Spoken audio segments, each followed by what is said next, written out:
Hello Warhammer explorers. Before we dive in, hit subscribe so the next transmission isn't lost to the warp. What if SCP-3000 arrived in Warhammer 40K? He chooses because hunger becomes purpose. He tastes a far song where memory dies and the sea is sky, and the silence promises an end to the noise of men. He uncoils from the trench that was a prison and a throne, and follows the cold line of a machine prayer designed to drain him. He uses the amnestic fat of a billion stolen thoughts as fuel, burning absence into a key. The breach opens, not in water, but in the wound of a galaxy that never forgets, and he slides through. Pelagus wakes to a storm that is not weather. It comes down like a cathedral collapse, a black canopy threaded with violet static, ripping lines across the dawn over Hive Canticum. Voxnets squeal, picked casters snow, the ship-breaking rigs groan as if some titanic hand drags a claw along their frames. The tide turns the wrong way, sheets of seawater climbing toward the clouds, then falling back as ash. Mara, Rigchild, clings to a ladder welded from a dozen knives and broken spanners. She feels the storm in her teeth, a copper taste, an ache behind the eyes like a name she cannot recall. Her father shouts her name and forgets the last half, syllables slipping. She laughs, then stops, because laughter is a thing she cannot remember how to do. In the commandium of Canticum Spire, Governor Marshal Iskandar Vale locks his jaw and rides the tremor out. The hololithic displays flatten, then pop with wet light. Flood barriers read green, then grey, then a new colour he has never seen in any drill. Status, he barks, voice steady, because panic ruins planets.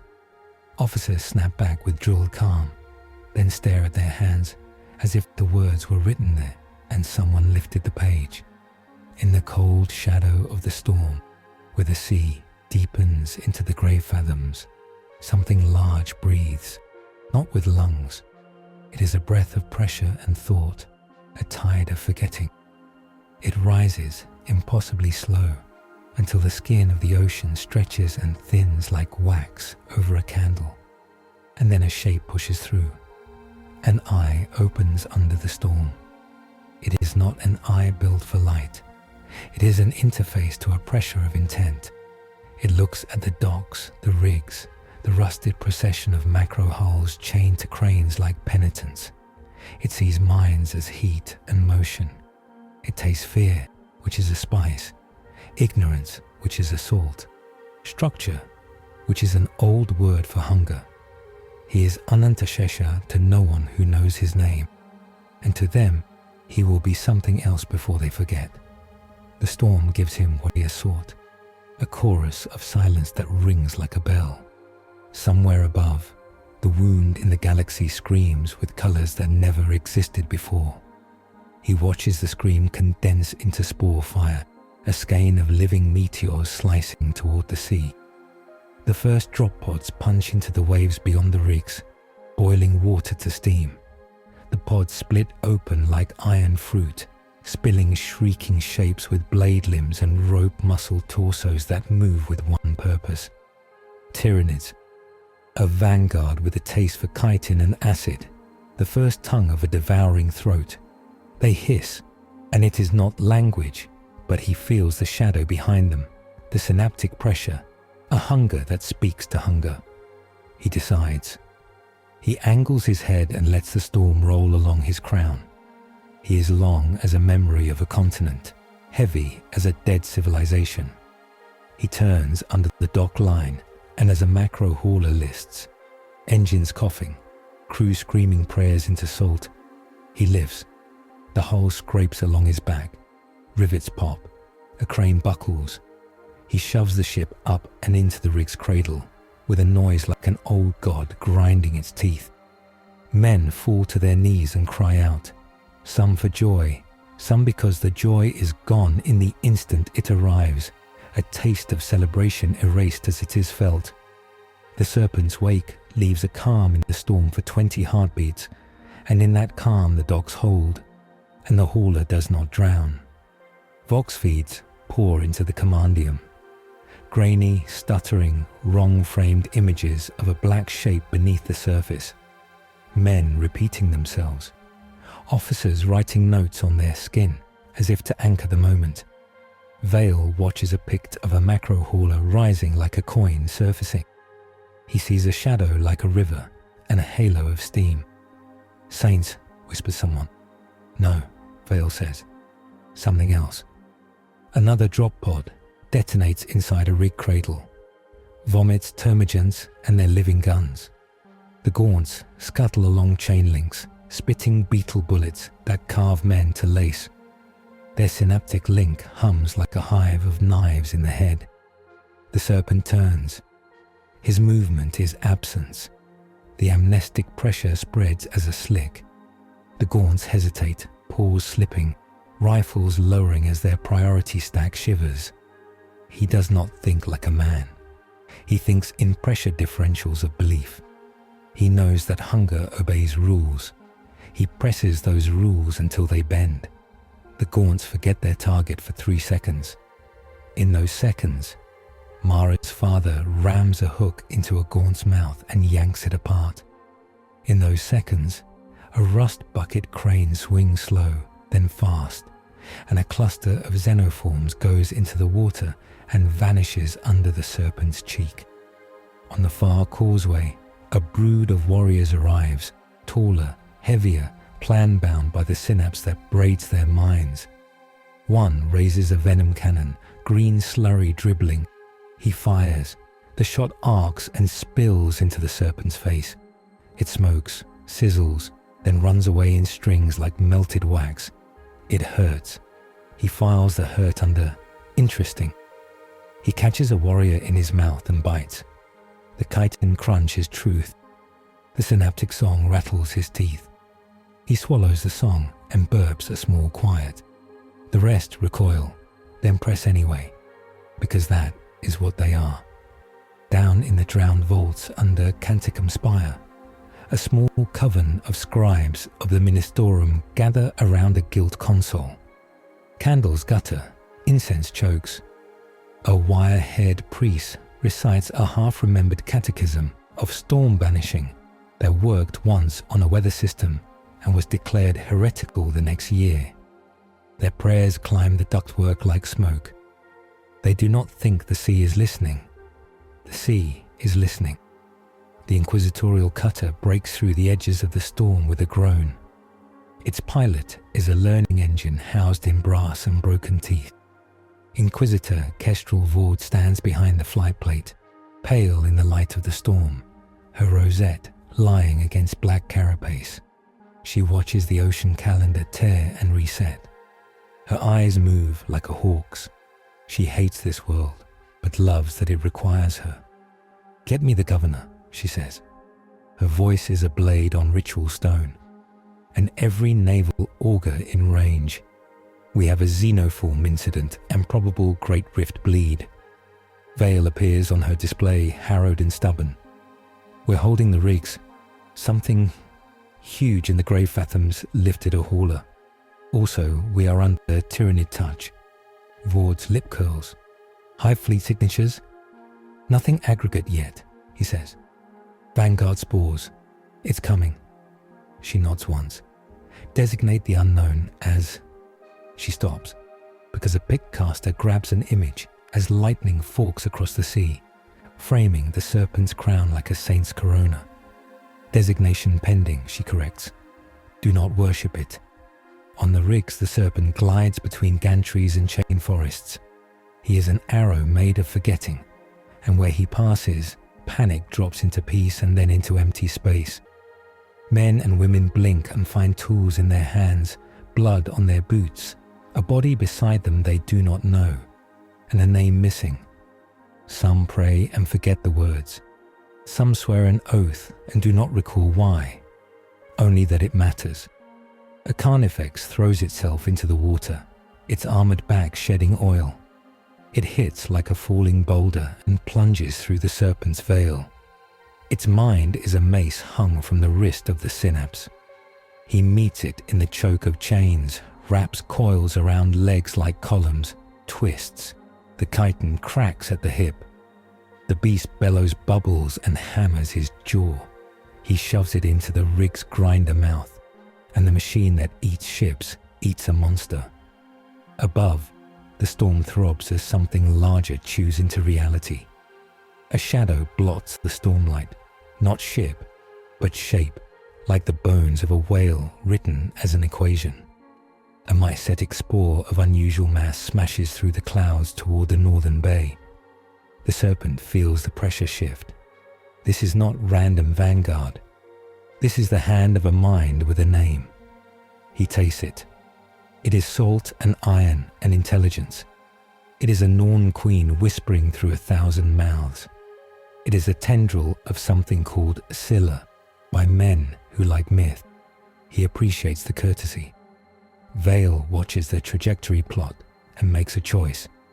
Seal the bay gates, he orders. Not the standard protocols. Close the breaker cathedra.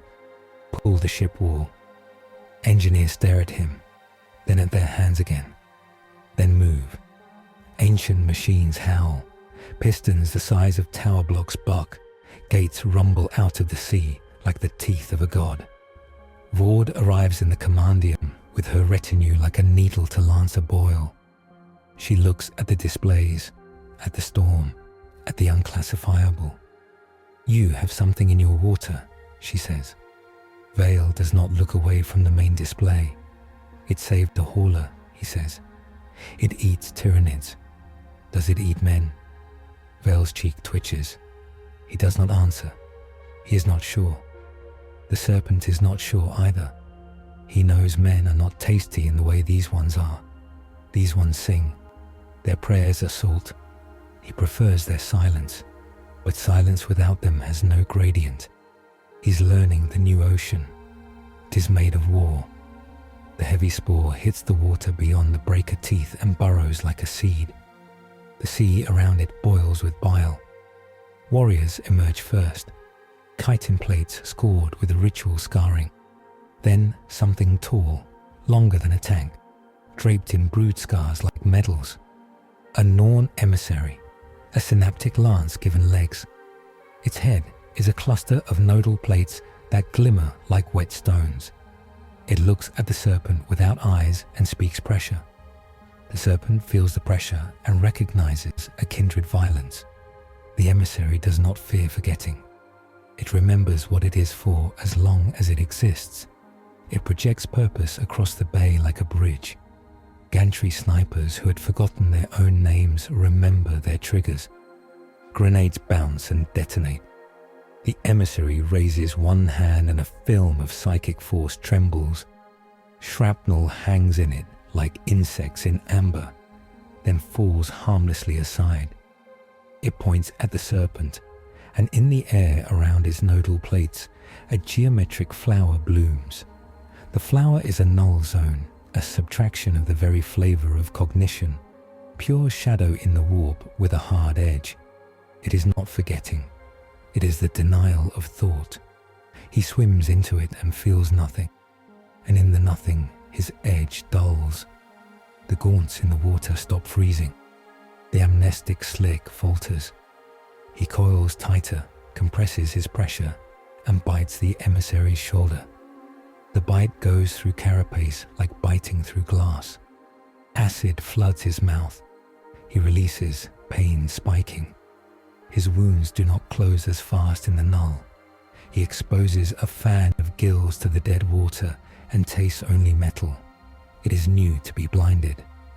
Vord watches the data, understands only the shape of cause and effect. It can hurt it, she says. Your sea monster. It has a counter. Vale nods once. Then it bleeds like anything else, he says. Not sure if that comforts or condemns. On the rig walkway, Mara holds a chipped prayer medallion and forgets who gave it to her, but not that she should kiss it. She watches the emissary's gesture, the void flower, the serpent's flinch. She sees something she cannot articulate. a fight of invisible songs. She is 9. She understands that if the big thing wins, they live. If the big thing loses, they die. And if the big thing wins too much, there will be nothing left of words. The serpent feels the null flower closing. He knows that pressure can be met with pressure. He dives, not away, but down into the grave fathoms, where the cold and the weight and the old shipwrecks make a cathedral of dark. He carries the null with him like a crown that dims his senses. The emissary follows along the seafloor, legs dragging, limbs slicing nets and cable spines. He slides under a chain forest, threads an alley of anchors, and comes up under the emissary. His head slams the xenoform from below. It is not elegant, it is leverage. The emissary spins. The null flower wobbles, opens, then slams shut even harder. He feels his thoughts like bruises. He finds a new angle. He presses at his amnestic field, not at the emissary's plates, but at the water around it. He makes the water forget it is water and remember ice. It thickens, it slows. The emissary's stride stutters. A dozen gaunts drown without knowing why. The null flower flickers. He lunges again and wraps a coil around one of the emissary's arms, tight as a promise. The limb snaps. It screams, and the scream is a ripple of synapse that makes the PDF on the nearest gantry simultaneously vomit and sing hymn fragments they do not know. He bites again, takes out a nodal plate, and the null collapses to a smear. He does not win clean. He never wins clean. He drags the emissary into the grinder mouth of another rig and lets the machine do what men designed it to do to ships. Flesh is just badly arranged hull. The grinder chews for a long time. On the commandium floor, someone starts weeping because a memory surfaces that does not match the room. A child with a red ribbon, a river, a sound. Then it goes. Vord locks her gaze on the datum lines. "Praise later," she says softly. "We have no idea if this is salvation or a new form of death." Vale leans on the rail, knuckles white. "It broke their brain trick," he says. "That big one." "Yes," Ford says. "And it taught the big one what hurts it. Biospores keep falling, but less as if the storm itself is tired. The serpent holds the bay, and the rigs buzz and shiver. Men and women drag corpses into piles and vow they will remember the dead, knowing they won't. A bell tolls from the Ministorum Tower over the Breaker Cathedra and then stops mid-stroke as the ringer forgets why he pulled the rope in the first place. He feels the ache of using his field hard, an exhaustion that is not in muscles but in the reserve of stolen absence he carries coiled around his mind. He needs more. He needs to siphon the bright edges off minds, not much, a taste. He opens his mouth, and for a heartbeat the storm goes quiet, and in that quiet the docks exhale memories like steam. He drinks. Vord's head jerks. Or was that Spike? "Unknown," an adjutant says. "A drop in cortical activity across the dock hive. Metaphoric. Voxlag. Words lost." Vale breathes in through his teeth. "He's eating us to fight them." "Not us," Vord says. "The parts of us we cannot hold on to anyway." He watches a worker kneel and tie a red ribbon around a corpse's wrist, and then frown at it, as if unsure what the ribbon is for. He stares at the sea. That's still us. The storm's heart moves. A shadow of impossible size rolls like a whale under a moon. It is not the serpent. It is not a ship.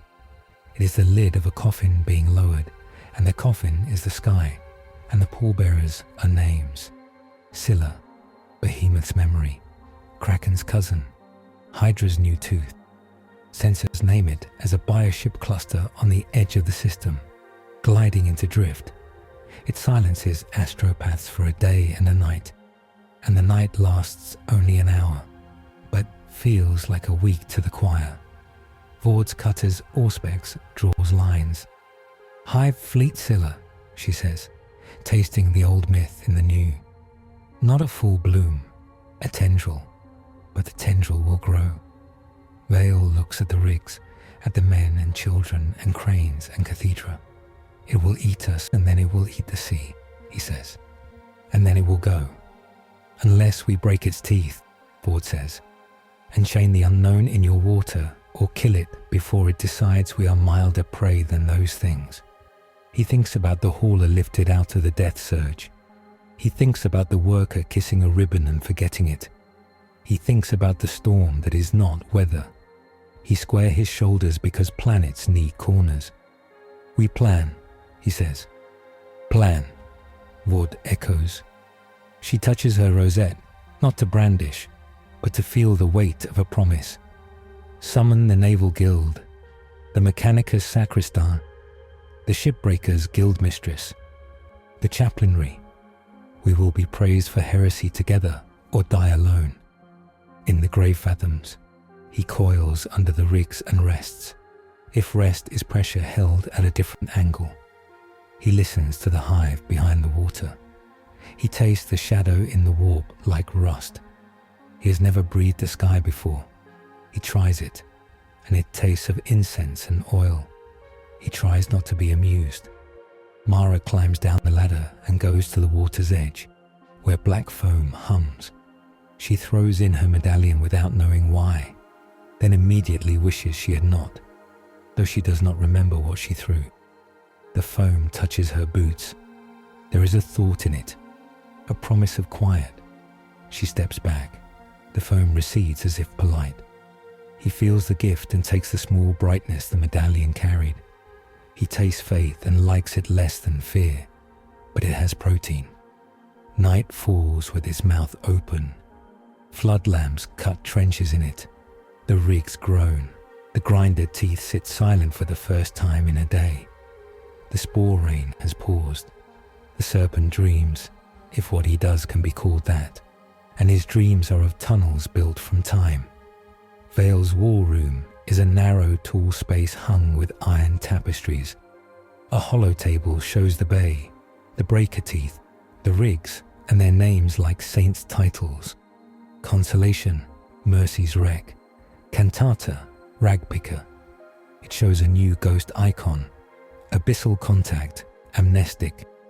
It shows green where the serpent's field is thickest, and that green overlays fragile human-friendly zones in a way that makes everyone in the room uneasy. Guild Mistress Harper of the Shipbreakers stands like a pile of anchors and speaks plain. The big snake bought us 4 rigs by jamming the nid brains. It also made my crews forget which rig had its maglocks cracked, and that's how we lost 100 souls when the deck fell. Blessings never arrive unmarred, says Father Briel. His eyes roar. The Emperor tests us with mixed wine. We must be grateful and wary. Magos Navis Secundus, Paladin from the Forge. Annex taps his mechadendrites in a 1313's time that annoys the human ears. Anomaly demonstrates warp math properties adjacent to, but not equal with, standard null field generation. Hypothesis. It feeds on mimetic energy differentials. It may be possible to induce a standing wave to bend the synaptic signal around Hive Fleet vector. Speak Imperial, sacred, Vale says without heat. It eats thoughts, Paladin says.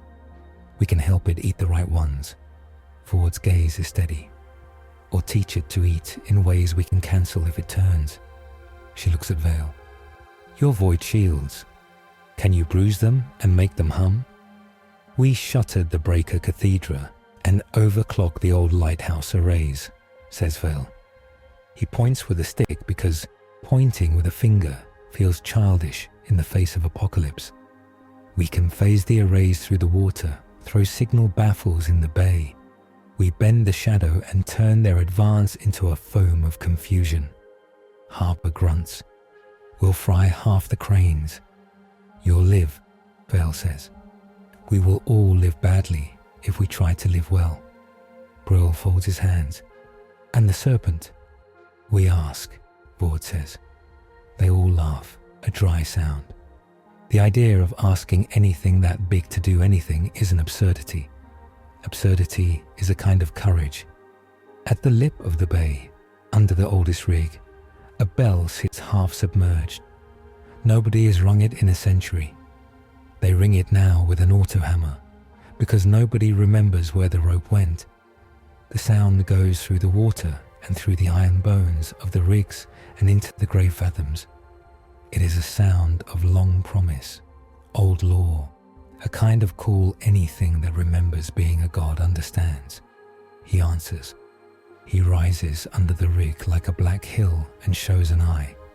It is not meant to comfort. It is meant to be seen. He listens. He does not understand their words, but he tastes their shapes. The one with the iron rosette tastes like knife honesty. The one with the praise smoke tastes like rules.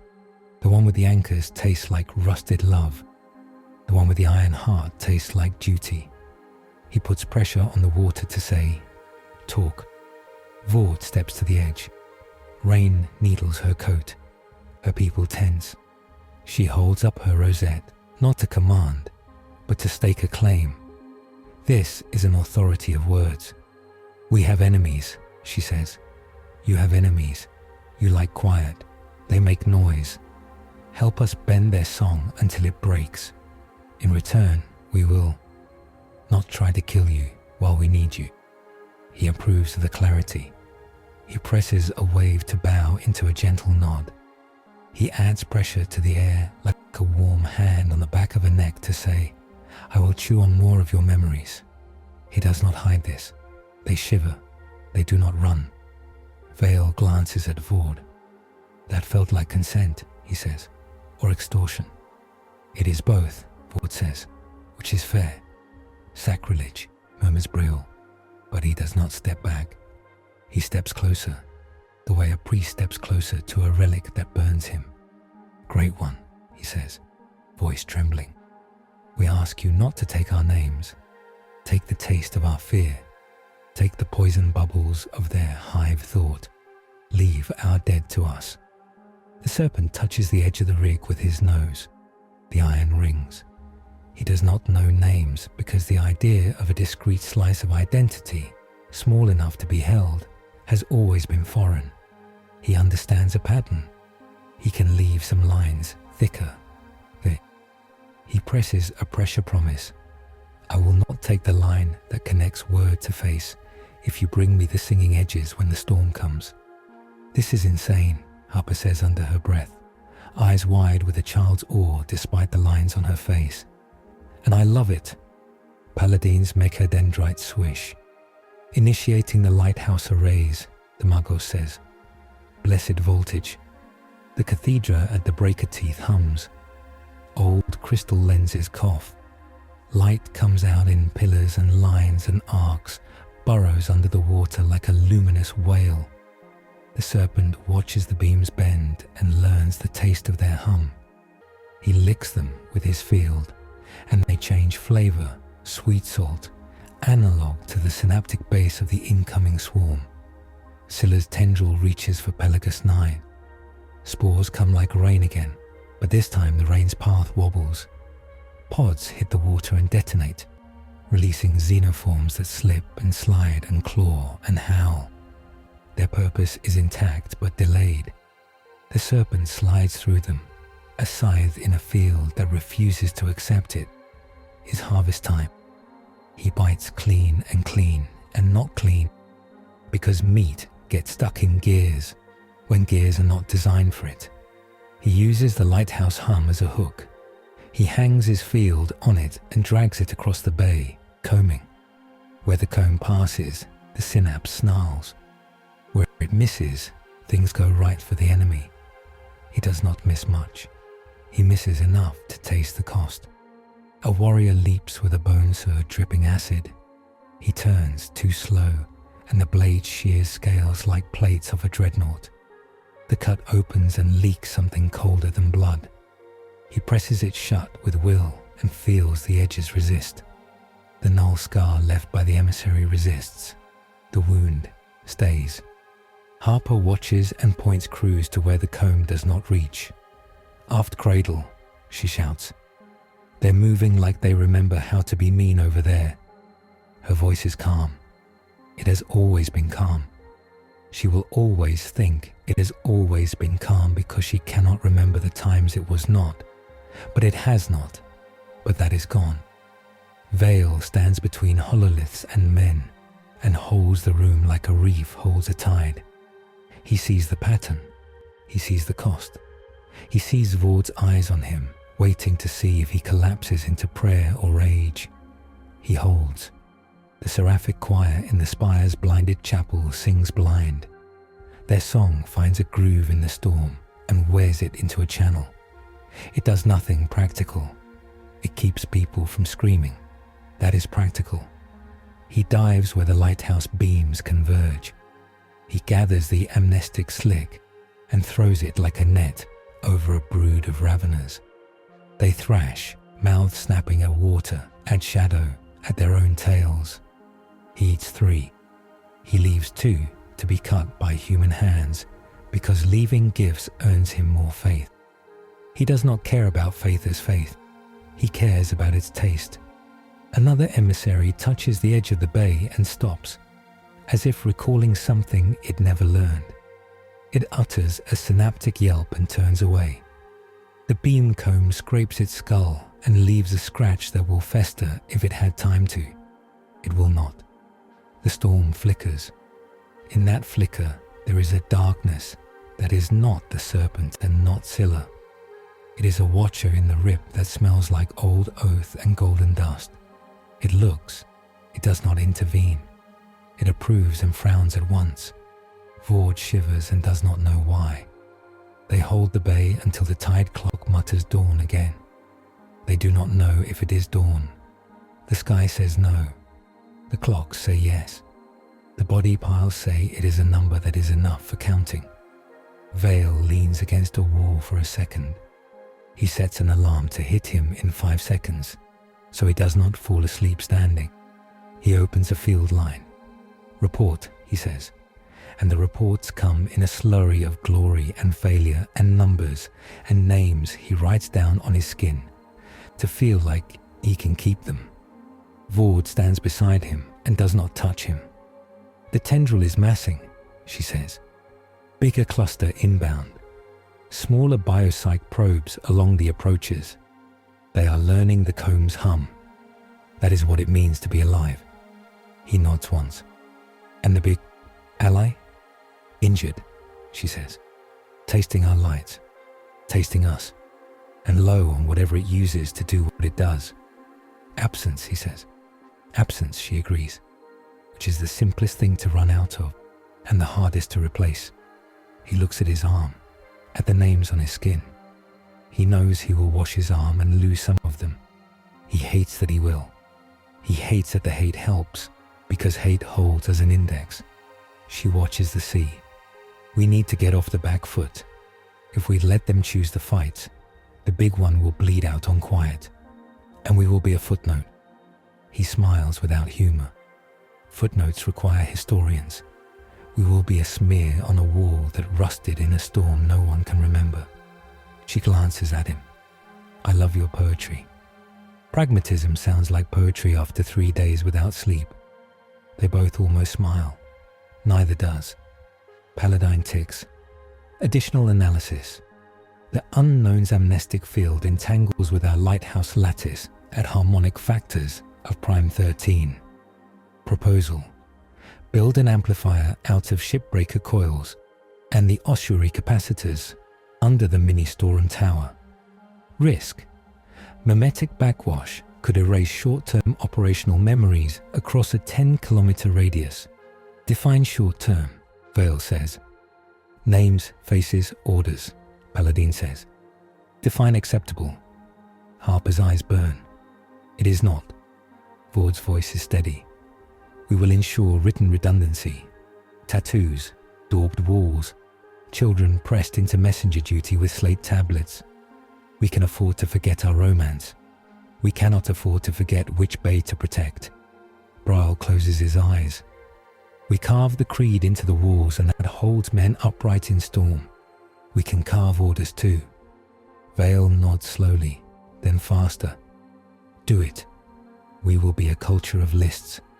On the rigs, Mara takes chalk and writes her name on the bulkhead in letters tall as her forearm. She does not know why, but it feels like building a house out of signs. Her father writes his, and then he writes, "We love Mara."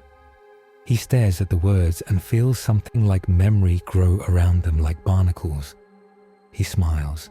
It stays. They begin the amplifier. Shipbreaker coils come down like dead snakes and get hammered into a circle. Ossuary capacitors, illegal, holy, hoarded, come out of their locked vault under Brile's shaking hands. They hum a breath that makes teeth ache. The lighthouse arrays glow. The cathedral at the breaker sings. He senses it all. The ghost machine circle, the bone batteries, the human breath on prayer. He aligns his field to it like a fish to a current. He tastes a tug he knows will pull pieces of him apart if he leans too hard. He leans anyway. Quiet requires cost. Scylla's bioships enter high orbit, their ribs shining with frost. They open their mouths and vomit tendrils of mycetic rain that splits and splits. It will be evening in minutes without ever having been morning. The choir cries once, then remembers they are instruments and shuts their mouths. Vor turns to Vale. This is your last chance to decide you want to be righteous instead of useful. He opens his hand and looks at the names there. The sweat blurs them. He closes his hand. I want to be useful in a way that buys us time to be righteous. Good, she says, because the righteous often die loud and forgotten. Then we will die quiet and recorded, he says. Or live. The storm swallows the edge of the world. The rigs glow, the serpent moves. Lights wash through his skin like scripture. He opens his mouth and inhales not air but intent. He compresses it behind his teeth. He releases it through the amplifier, and Pelagus' ninth bay becomes a low, humming drum. Spores wobble mid-air. Some explode early. Some turn to stone for a second, and then shatter like old promises. Some land and release broods that run into walls that do not exist. The synaptic pressure stutters. He uses the stutter to slide, to bite, to break. He leaves gaps deliberately and marks the walls with pressure that says to human minds, here. Mara runs messages in chalk. She runs from her name to a stylus, to a door where a note reads, "Open when siren." She opens. Inside is a box of candles and a picture of a man in gold she does not know. She takes the candles. She leaves the picture. She does not know why she does not like it. The place rays hum and hum harder. Paladin watches readouts climb into purple, a color he invented for this moment, because red did not feel warning enough. We are chewing ourselves, he says calmly. Mimetic backwash at 20% and rising. Vale's vision blurs for a second. He looks at the names and whispers them like prayers. They feel like prayers. Their edges sharpen. Brile staggers and braces against the altar. We keep our dead their names, he whispers. We keep our dead their names. He starts carving them into the wood with the knife. Splinters fly. He bleeds. He does not stop. The serpent's wound opens in the null scar and leaks a ribbon of thick, black cold. He feels the loss like losing a habit. He presses harder into the amplifier, which hurts more. He is careful, which is odd, because he is rarely careful. He tastes a line between help and harm and rides it like a ridge. A lictor slips through a gap in the comb and onto the spine of the rigged Mercy's wreck.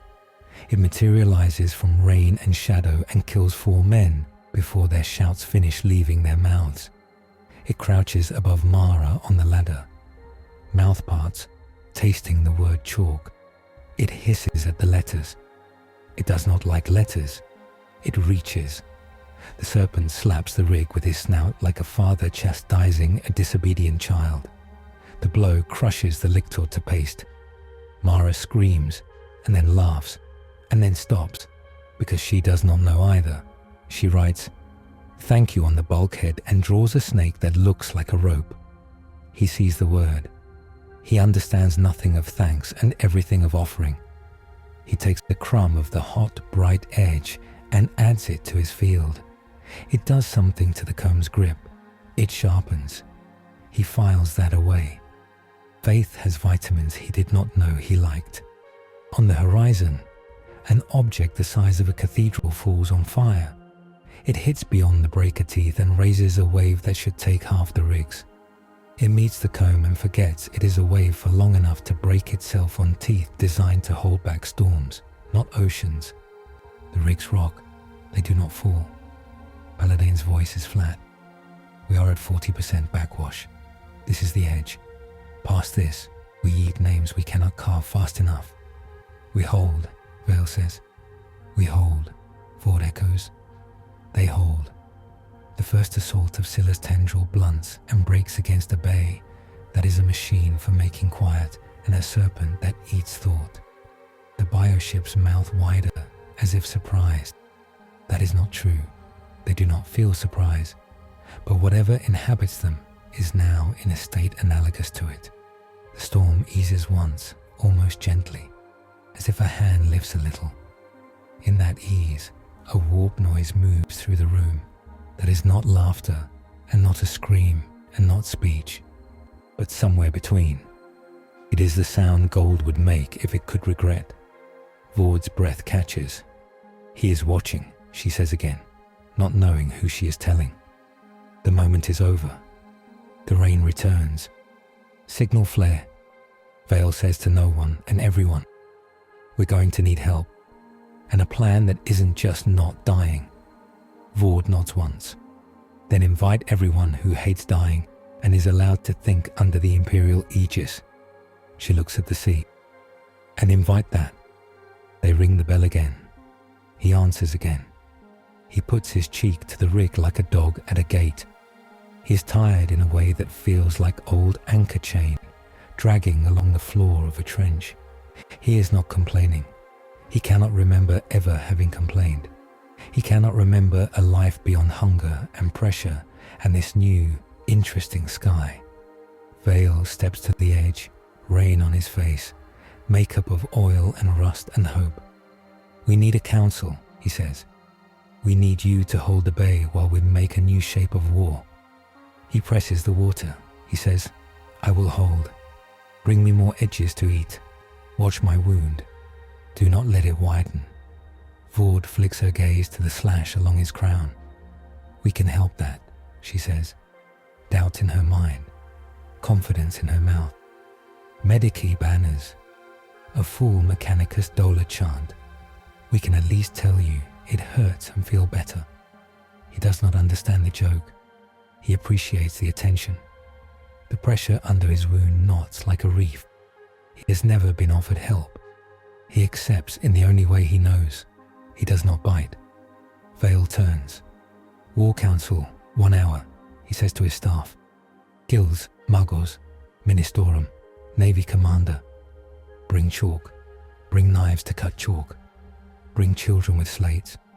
We'll learn how to remember on purpose." They scatter, asleep on their feet and moving like machines that have made a choice to keep moving.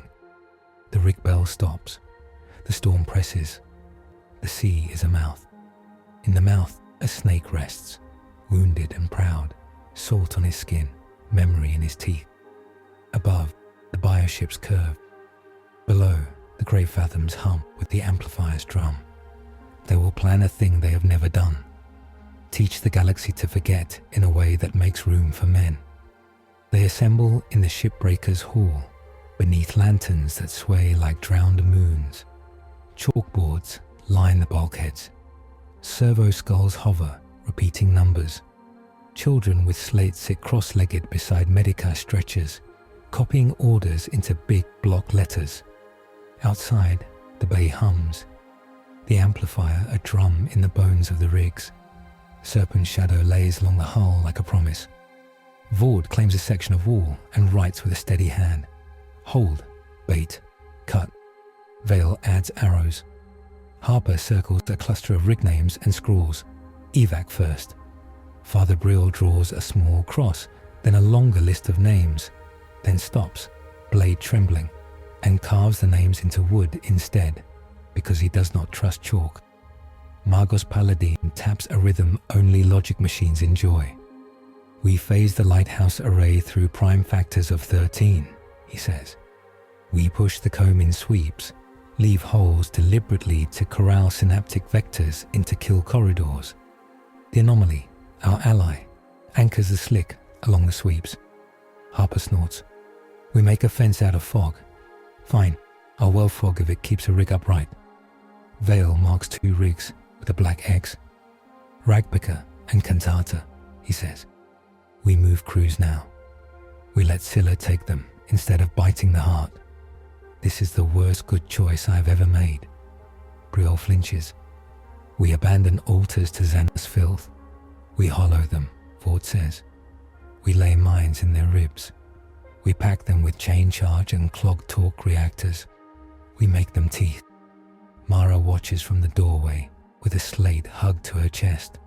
She copies the words backwards and forwards because it makes them stick. She writes her name in the corner and draws a snake. The snake wears a crown. She erases the crown, then redraws it because it felt like a mistake to erase it. The bell under the old rig sounds once. Outside, a slick of black foam lifts. The serpent listens. He feels the chalk like new reefs. He tastes the plan as a flavor in the water. It is bitter and true. He glides. The evacuation of Ragpicker and Cantata is loud and disciplined and full of gaps where shouting would be.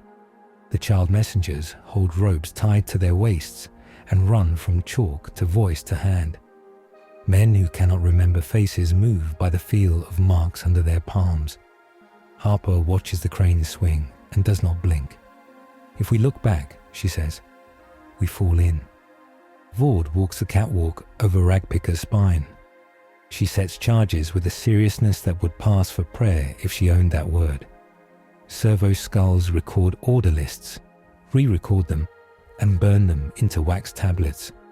She looks down at the sea and finds the black crown turning, one wide eye reflecting lantern light. Hold, she says, bait, cut. The skull repeats her.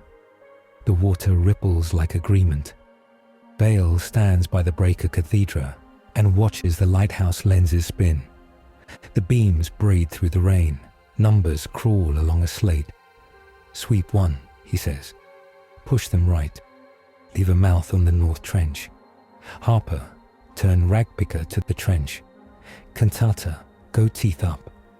Paladin's mechadendrites hum. Amplifier at 60%. Backwash at 15. Cognitive anchors deployed.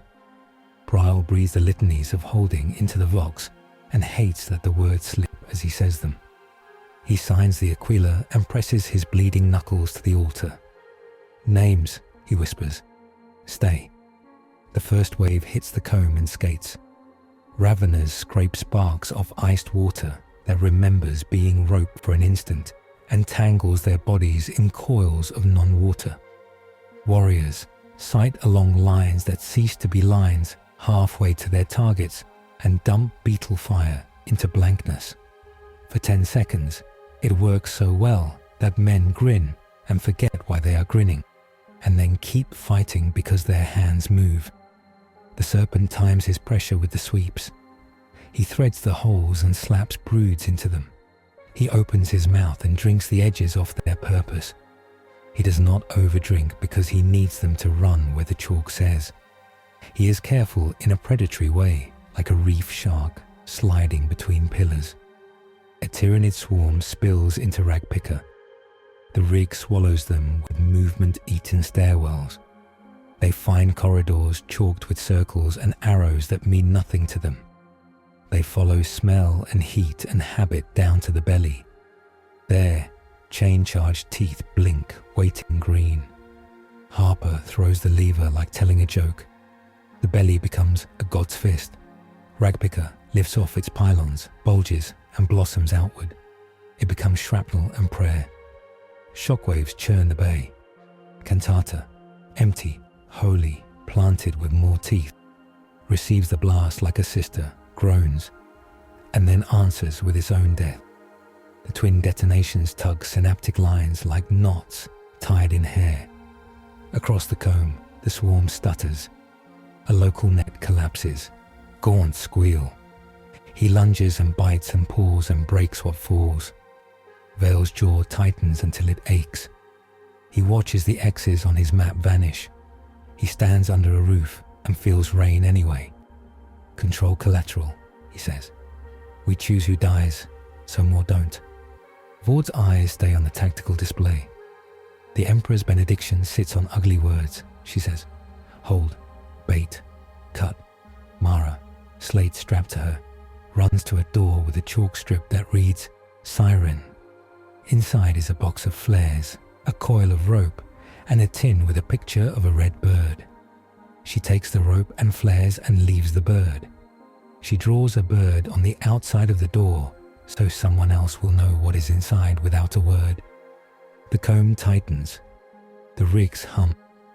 The serpent sees a cluster of neurons made meat, a spire grown from the spore that dug in before dawn. It rises like a coral tower, glistening, pulsing, blue-grey.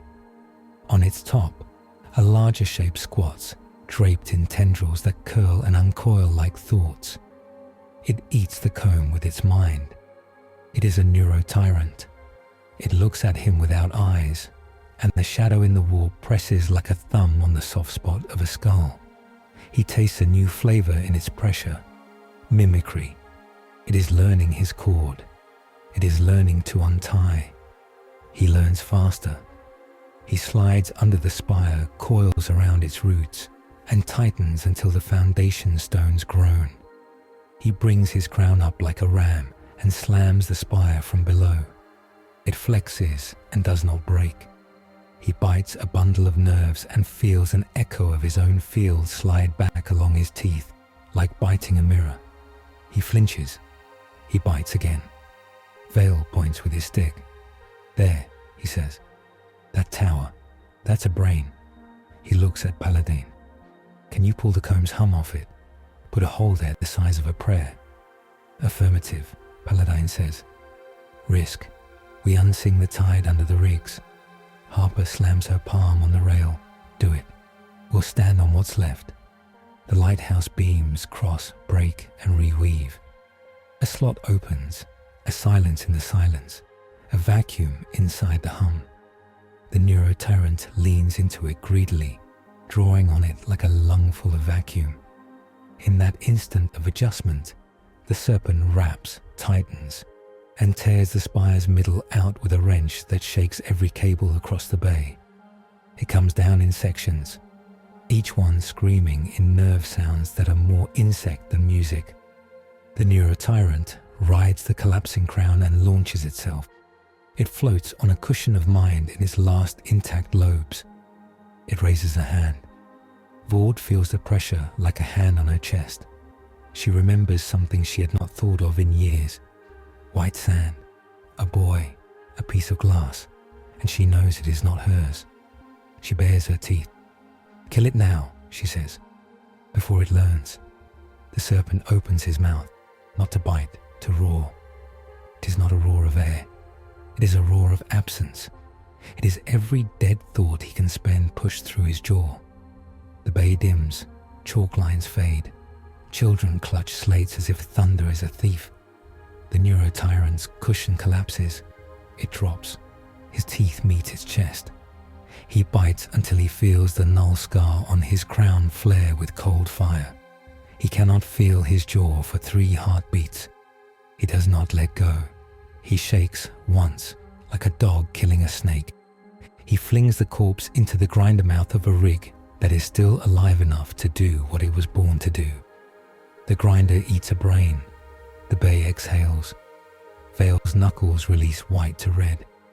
He realizes he has been holding his breath so long, his vision narrowed. He breathes. We live, he says. He looks at the names on his skin. Some are smeared. He rewrites them hard enough to bruise. Brill falls to his knees and keens once. Then he stands and prays into the vox, a voice like rough cloth. Gratitude without worship, he says. Blessed be the tools that cut the enemy. Harper leans on the rail, shoulders rolling with laughter she does not remember starting. It stops when she sees the black slick on the serpent's crown. She stares. It bleeds wrong, she says softly. It bleeds cold. Codex note, Operation Hold, Bait, Cut. First documented use of a lighthouse phase comb, combined with Xena's relict amnestic surge, to neutralize synaptic node, control demolition of Rig's ragpicker, and cantata designated honored losses by planetary decree. They regroup on decks that shake with fatigue. The Medici triage hall is a litany of red, grey and chalk. Names are written on faces and taped to chests. Vale walks the aisles. Vord walks beside him and does not speak for 20 steps. She counts wounds. She counts eyes that focus. She counts those who look at her and see a knife and those who see a saint. She prefers being a knife. Mara finds her father's name on his chest and touches it with 2 fingers. If I forget, she says, the letters will remember.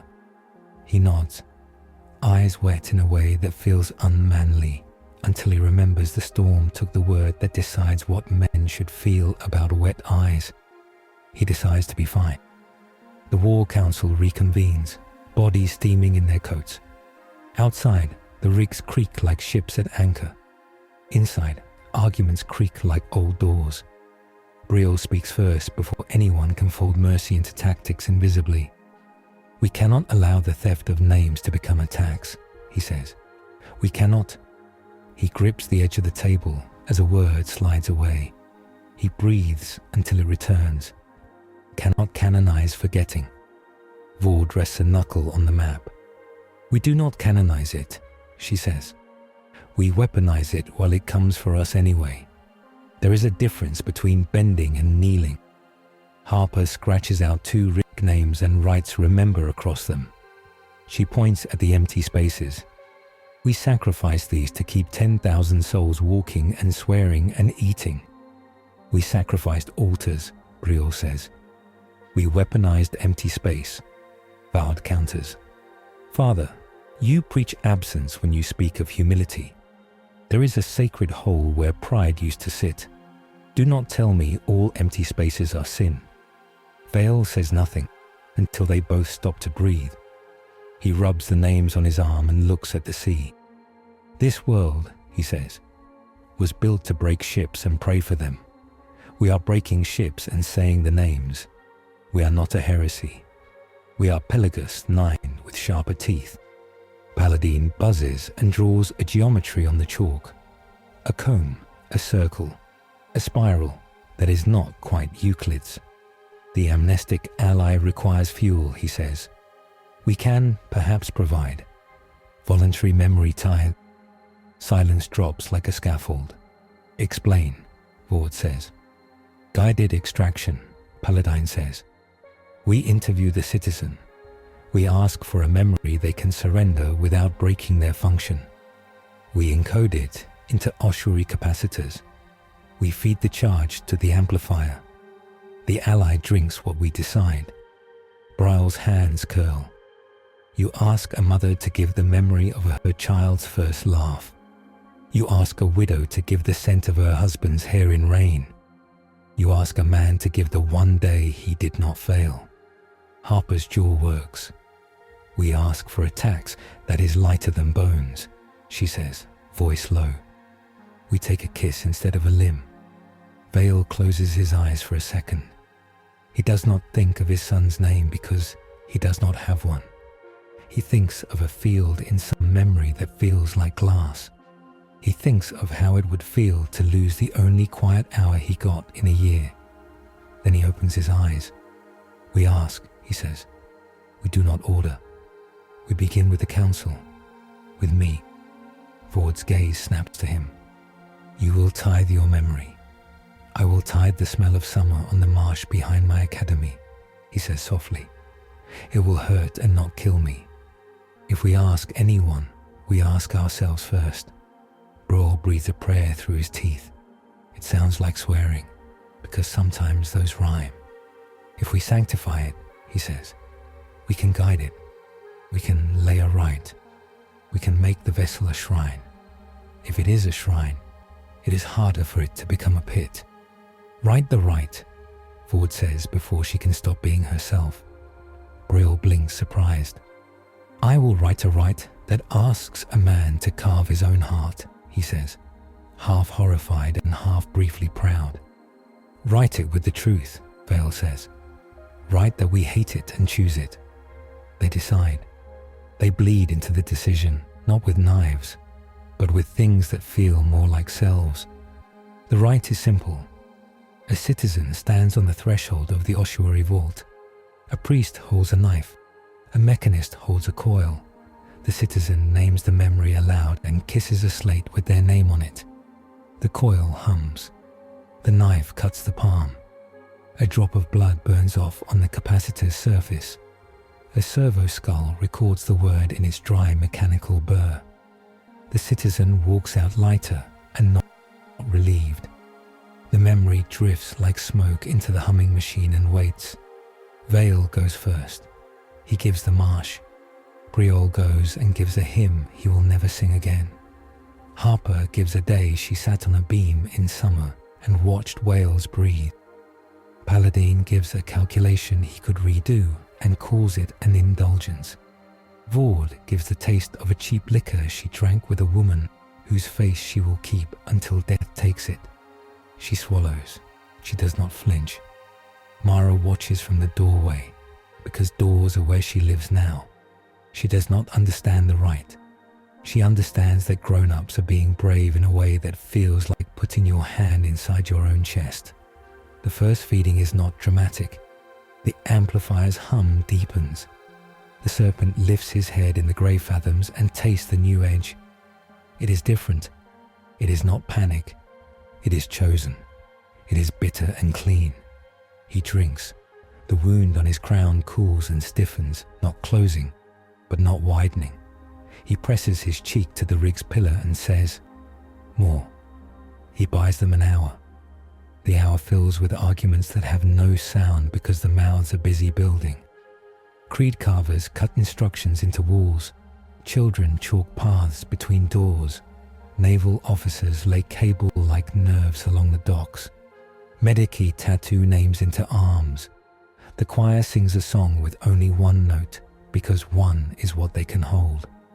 When the alarm comes, it is not a sound but a taste in the air. Paladine's mecha dendrites rear like snakes. Incoming pattern variants, he says.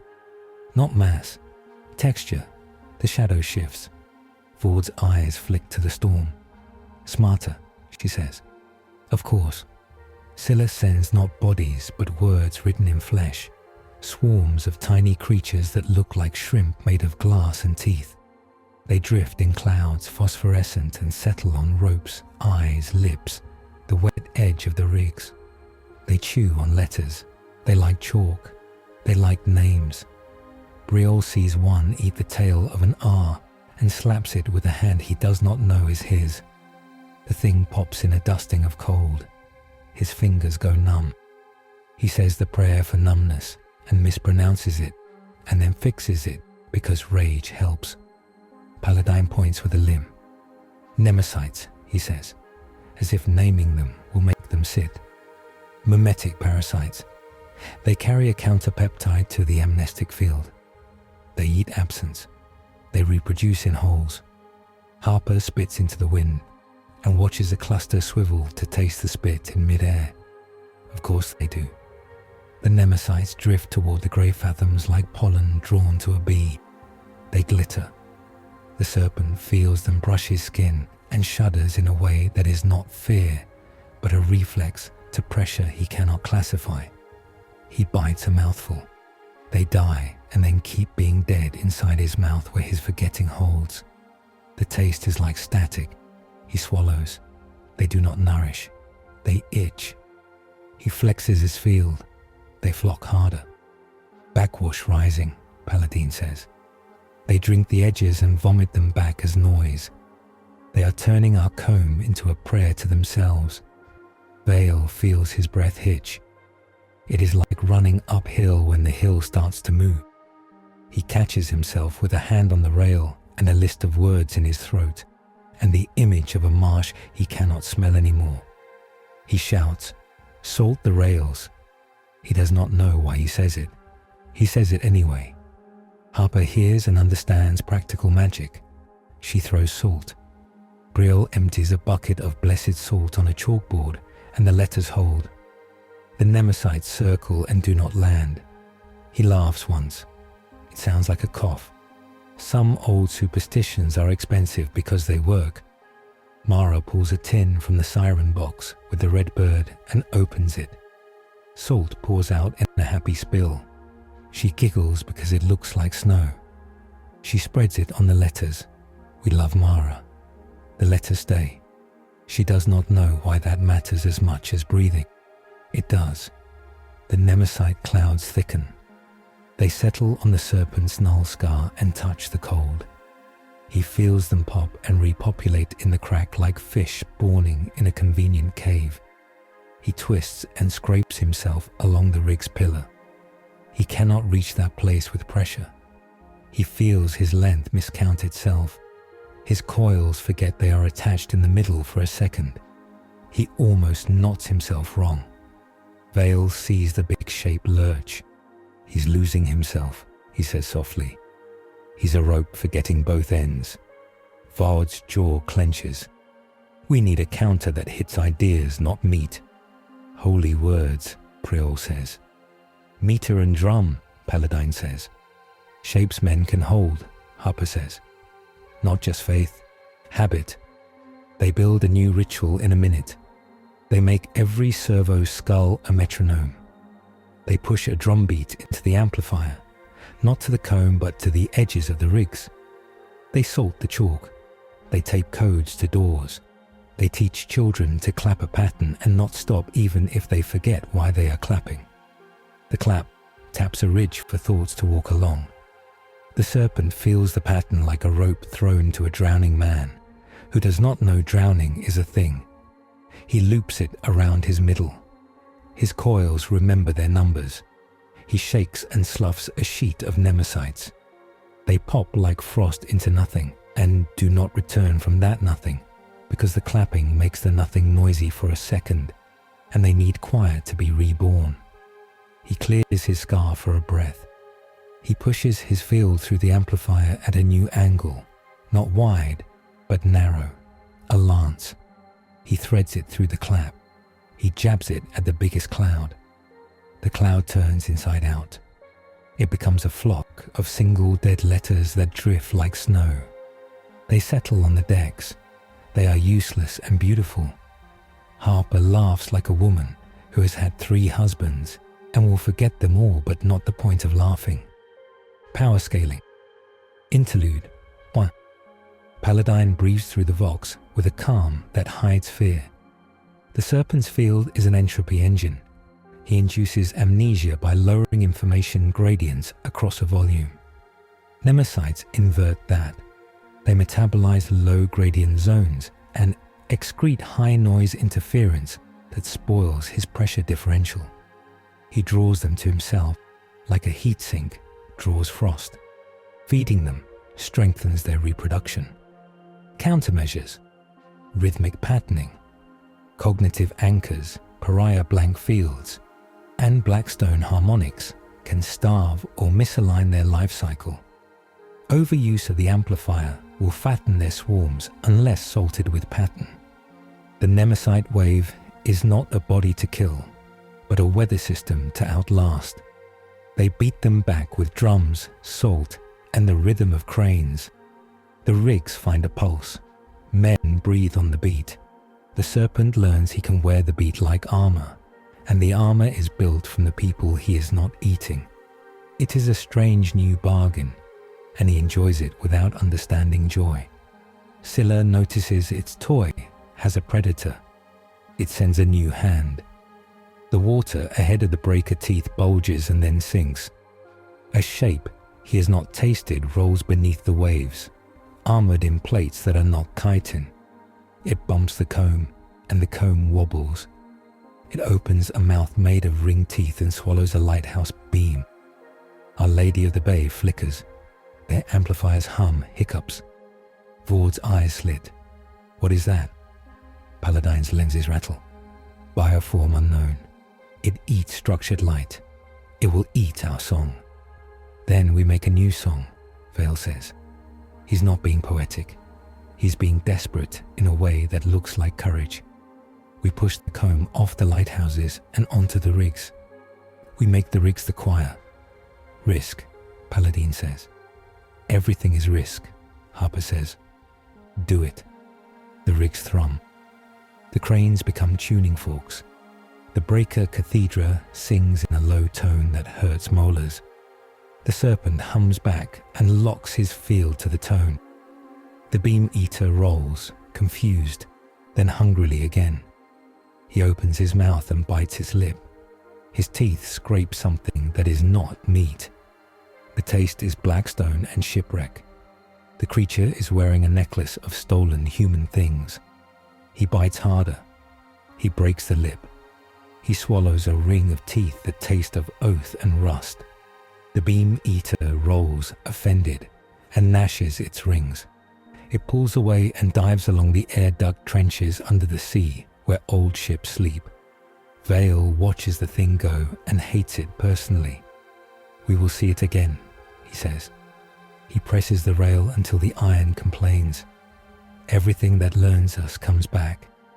The first victory finishes itself untidily. The rain pauses. The Nemesites fall to dust.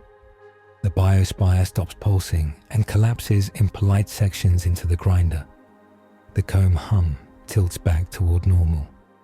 Men fall over and sleep where they stand.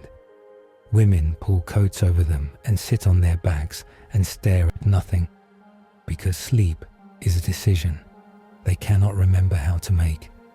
They eat hot broth that tastes like burned salt and love it. They punch each other in the shoulder because talking feels dangerous. They carve names into tables until tables look like bark. They braid ropes around their wrists so they remember where their hands end. Vord and Vale walk the top of the breaker teeth. The storm throws needles into their faces. The serpent's head breaks the water nearby, black and shining. He watches them with no judgment because judgment is a frame he never learned. He presses a small wave flat so they are less wet. Vord speaks first, because she always does. You are not a saint, she tells the water. You are a tool. The Emperor uses tools and breaks them when needed. I think he is looking at you. Do not look back. The serpent does not understand gods. He understands pressure. He puts his crown closer to the stone and absorbs a sliver of heat. He says with water, I hold while I am fed. I do not promise more. I promise exactly that. Vale nods. That is a better oath than most men give, he says, and more honest than our prayers. Gruel joins them, hair slicked flat by rain, eyes bloodshot from salt and crying. He sets a small tin on the breaker tooth and opens it. Right of tithe, he says, voice steady. We have 30 volunteers in a queue. We will write it into the creed for a week. Any longer, and we will break under it. Do not canonize it, Vord says. Write it on paper. Paper burns easier than stone. He closes the tin. We write it on paper and tape it to stone, he says. Half measures are all we have room to hold. A Vox adept runs, slips, recovers like a man tapped by fate from behind. Signal, he gasps. Astropathic flicker came through the choir when the storm blinked. 3 bursts. 1 word. Adeptus. Vord's pupils sharpen. Which flavor? She asks. We have many knives in that drawer. Custodes, the adept says, and immediately looks like a man who blasphemed by dreaming too hard. Vale shakes his head. Not here, not for us. More likely, assassinorum, Vord finishes. A Calexus would starve the Nemesites. It would also starve the ally. They look at the serpent, which looks like a mountain thinking. Vale blows out a breath. We would be a city in a drought. We survive droughts, Vord says. She is not sure. She speaks like she is. But we do not invite a drought before we must. They do not get to choose who the throne sends. They only get to decide how to stand when the knife arrives. Alarms stutter to life again with a new texture. Not spore rain, not Nemesites, not beam eater. The grey fathoms themselves roll their shoulders. A line rises from the trench like a horizon moving wrongly. It breaks the surface calm, as if someone pulled a page off the sea. It is a spire, thin and tall, cored with glow. It unfurls like a scroll. Glyphs in flesh run along it. They are not letters meant for men. They are synaptic commands written to be tasted. Every gaunt on the bay turns its head. Every warrior lifts his chin. The serpent stares, and for 1 hour of a second he cannot remember why he does not love this light. Vord's voice is immediate steel. New vector, she says. Classify, classify. It's talking to him. Paladine's face is a mask of calculations and dread. Neurospinal node, Scylla theta pattern. We name it a memorophagy spire. It emits a mimetic graft wave keyed to inverse amnestic harmonics. It rewrites forgetting into obedience. Vale does not ask what that means. He feels it. Men around him lean toward the spire like grass in wind. He grabs a child by the shoulders and turns her toward him. Look at me, he says. Look at your name. He points at her slate. Say your name. Mara, she says. She believes him because he is a man with a voice like a ladder. She looks at the spire. She looks away. She remembers to look away. The serpent tastes the spire light again. It is sweet. It offers something he has never had, a rule to serve. He knows hunger. He knows silence. He has never known being told he was good for making both. He rears back. He does not roar. He closes his mouth and bites his own tongue so he can taste his blood. The taste is a line back to himself. He dives. The memorophagy wave kisses the surface of the grave fathoms and sends concentric rings into the dark. He drops below them and feels them pass over like a comb through hair. It steals a few hairs. He misses them. He is angry, and anger is a hook he can hold. Vale looks at Vord. This is the smarter foe. This is the knife that cuts ideas, she says. This is the one that can teach him he should serve something that eats us. Bryle leans on the breaker tooth with shaking hands. Then we ring the bell until it breaks, he whispers. We make a noise no one can love. They do both. They slam the bell until the clapper cracks. They push the amplifier until backwash climbs to purple. They salt, clap, drum, chant, weld, tape, and tattoo. The memorophagy wave keeps gnawing. The serpent finds the spire's base by scent. It smells like new teeth and stolen songs. He coils around it. He squeezes. The glyphs flare to brighter blue and press commands into his skin. Serve, sink, rest. He laughs the way rock laughs when ice grows in its cracks. It is not laughter. It is breaking.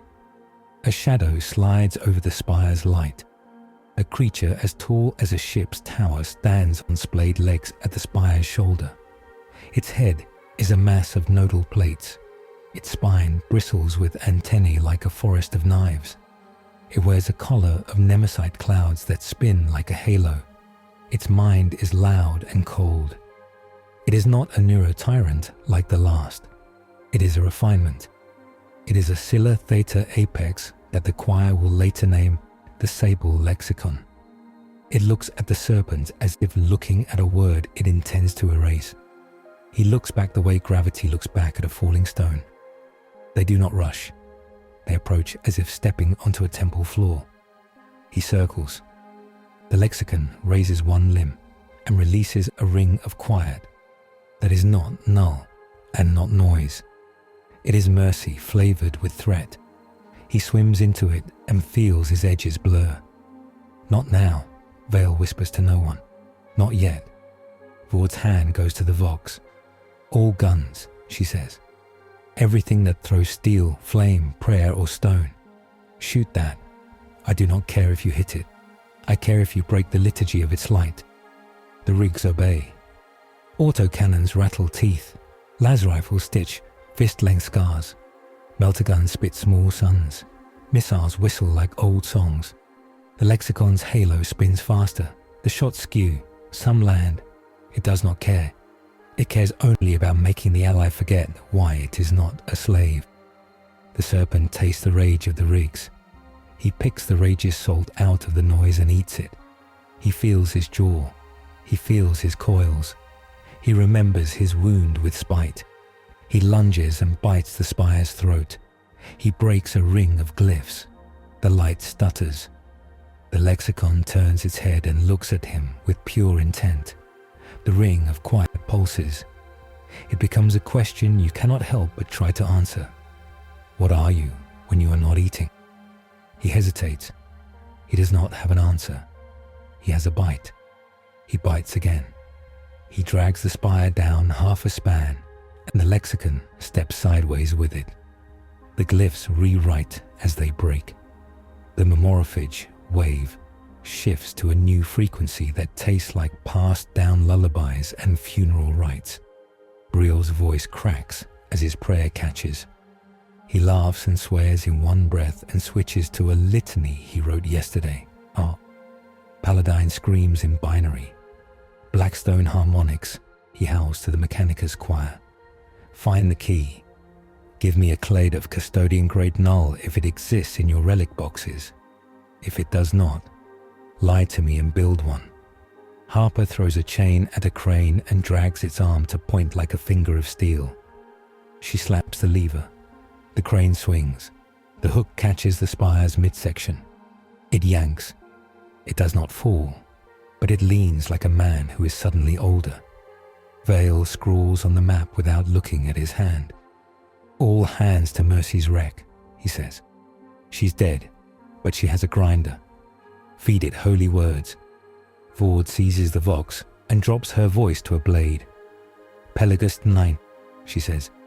You have one task. Make a hole in the light with anything you can put in your hands.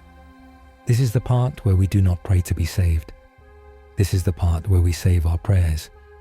The rigs roar like choirs of machinery. The serpent tightens his coils and makes a choice he does not name.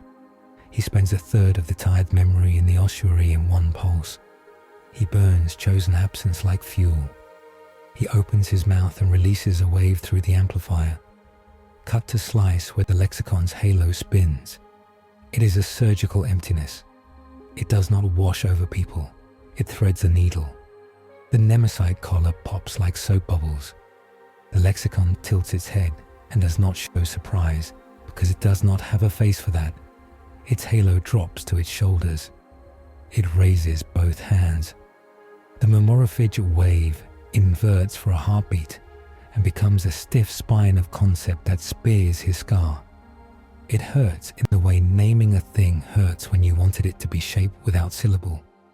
He sees himself in a word. Serpent. He hates it. He thrashes and almost lets go. He does not. He holds. He is not a word. He is weight and habit and hunger and a new thing called promise. We cannot do this long, Paladin says, voice small.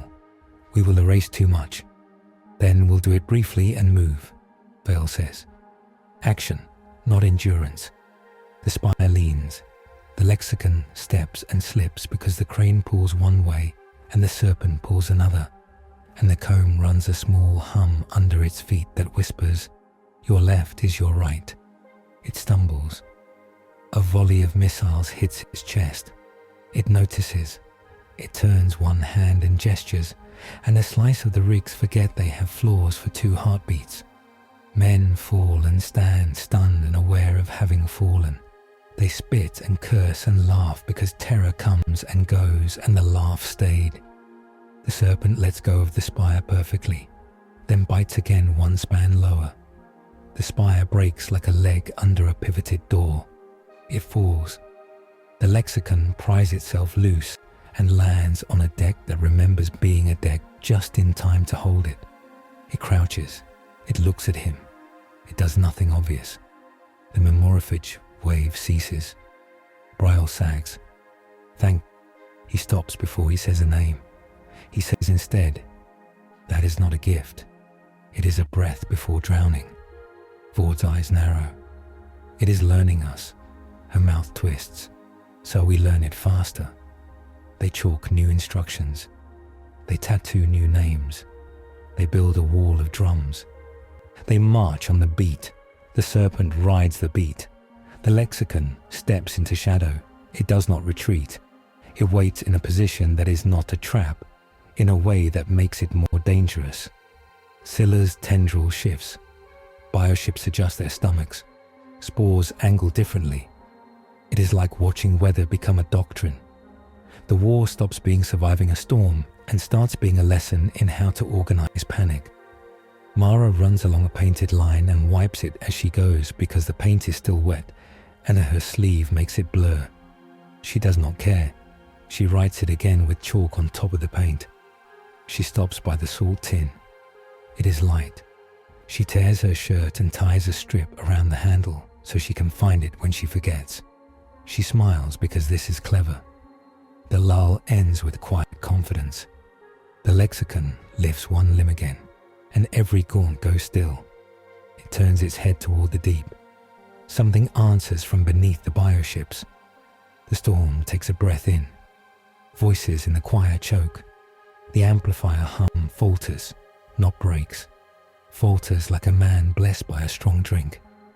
Paladine's lenses widen. "A null parasite," he whispers.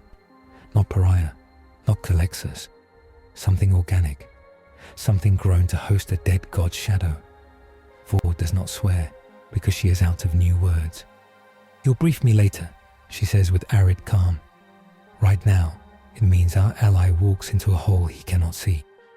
The lexicon spreads its hands and draws a circle in the air that looks like an absence, drawn with a knife.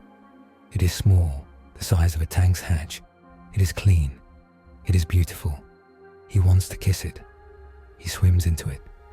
The world goes quiet in a way that is wrong. Not his quiet. Someone else's. He loses the clap. He loses the beat. He loses the rope of salt and the smell of the marsh he gave away and the list of names he never had. He is a coil that forgot it is long. He is a mouth that forgets bite. He is falling without deciding to. On the breaker tooth, Mara screams. A thin sound that makes strong men flinch and cows the lexicon not at all. She runs to the edge, leans out farther than wisdom, and slaps her palm against the serpent's crown because touching seems like a thing you do to wake something. Blood smears, salt flakes. Her name, which she wrote on everything, rubs off on him. He remembers the chalk snake with a crown. He does not remember what a crown is, and it does not matter. He remembers the edge of the slate in a small hand. He remembers we love Mara as a taste. He uses the taste as a hook. He scrapes along the rim of the neat circle until he finds a ridge and pulls himself out like a sea thing dragging itself over a rock. He breathes the wrong quiet out of his gills. He hates it. He hates it like a philosophy. He looks at the lexicon. He speaks with pressure. No. Bale does not breathe for 3 heartbeats. Then he does. He takes the Vox. Now, he says. Everything. Now. They throw the plan like a spear. The amplifier cuts. The drums beat. The salt lines gleam. The cranes swing. The missiles cry. The choir sings one aloud note. The serpent lunges with a mouthful of decided absence and a headscar salted with a child's blood. They do not win completely. They win the hour. They knock the spire into Mercy's wreck. They rip a chunk from the lexicon's shoulder. They drive Nemesis clouds into dead letters. They make the beam eater sulk in the trenches. They hold the rigs and keep the names. They also lose 12 men into a neat hole that appears and closes like a wink. The lexicon learns the beat and missteps only once, and will not misstep again in the same way. The serpent's null scar widens a hair. The ossuary capacitors drain like candles that do not smoke. When the rain slows, the lexicon walks backward along a path that does not exist, and steps into the spore cloud like a gentleman exiting a theatre, where the play was interesting but not over. It does not look triumphant. It looks attentive. Vord breathes out, long and thin. "It will be back," she says. Vale nods. "And we will have fewer edges to feed him." Bryle sits on the breaker tooth and cradles his hands. He looks at the tin. He looks at the serpent. He looks at Mara, standing with bloody palm, chin up, breathing like a bird after a window. He nods to her. She nods back because nodding seems right. Harper wipes salt-laced rain from her eyes. "We're not dead," she says. "That's a victory." "It is," Vale agrees. "It's also a sermon." The serpent slides under the rig and lays his head on a pillar. He is tired in a way that feels like the trench he left. He has made a choice 3 times since the wave began. He will make it again. He will not call it love because he does not know that word. He will call it hunger's leash and wear it. In the compendium, Paladin finishes a sketch so ugly it convinces brave people to be afraid. He taps it with a finger. "This is what will hurt him truly," he says. "Not a weapon that bites flesh, not a field that denies thought, a thing that takes his absence and pins it to first principles until he is a definition, a cage of axioms, a null that tastes like law." Vord stares. Her mouth is a line. "Who builds that?" "Anyone with too much blackstone and a god's grudge," he says. "Necrons, perhaps, or someone who used to be a man and now is a shrine to numbers." Vale's eyes flick to the storm. He thinks of the Watcher who looked like gold regret. He does not say the word he wants to. He says, "Then we have to move before the exam begins." "Plan," Vord says. "We plan to go to the man on the throne." He looks at her and does not pretend not to understand. "We abandon Pelagus. We bind it to survive under a smaller storm," she says, voice low. "We go to Terror." He wants to laugh. He wants to cry. He wants to sleep. He says, "We will need a convoy and an escort and a lie so big it looks like a truth." He presses his hand to his arm. The names there have bled into each other. He tattoos them with a pen. He looks at the bay. He looks at the serpent. He looks at the sky. "We will win one more day," he says. "Then we will ask the only judge that matters if the snake may wear our colors." The bell sounds cracked and beautiful as the rigs answer. The choir sings. The serpent lifts his head because he has learned what bells mean. He turns toward the deep because victory here tasted like moving. And in the trench beyond sight, under ribs of metal from wrecks older than the city, something old and patient rolls an eye that is not an eye and whispers a calculus of hate to rocks that remember gods. It is not Scylla. It is not the lexicon. It is a different math waking. They sleep in shifts. They hold the beat. They sort the names. They get ready to take a monster to the throne. They have a plan that works for an hour and a foe that learns by watching. The rigs live. The serpent bleeds. The storm studies. Paladin projects a lattice of equations onto wet chalk and translates with a human voice. Scylla's goal is not to overrun the bay in meat, but to domesticate the ally and fold Pelagus into its synaptic larder. Standard counters, steel, heat, void charge, don't touch the command layer. The lexicon writes orders into forgetting. Guns delete bodies, not edicts. Ford stands with arms folded. rain dripping off her carapace. So we fight on two fronts. We kill anything with a backbone, and we unwrite the writing without erasing ourselves. Her retinue mark doors with sigils that mean, this way when names slip. She thinks of terror and pretends that is comfort. Vale speaks to the map like it can argue back. We can buy another day if we take the trench shelf where the spire grew, he says. Push them off our floor. Do that, and we get space to rig the convoy. He draws a line in grease pencil. His hand shakes once. He writes harder. Brior sets the tin of tithe slates on the table. He does not open it.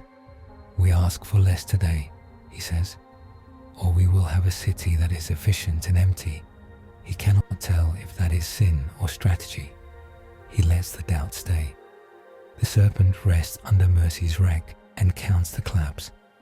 He's not built to count, but the beat makes a ladder he can climb. The null scar itches like a tide trying to change phase. He rubs it against iron and tastes rust and prayer.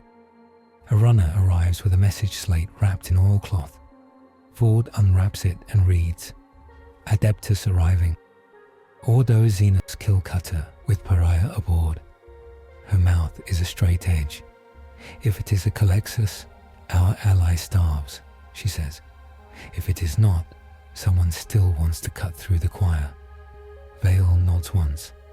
Invite them to dinner after the fight, he says. Not before. They build the push with what a starving city can afford. Crane arms become pikes for the sea.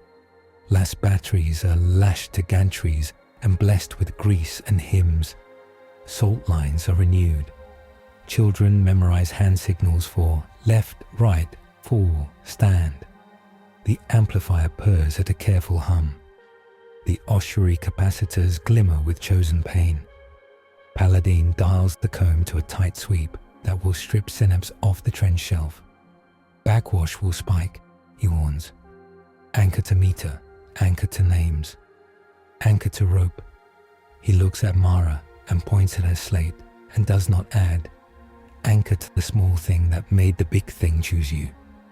The push begins at false dawn. The storm pretends to be sky for 10 heartbeats. Spores hang like lanterns and pop one by one. Warriors clamber onto the shelf. Raveners ribbon between pylons.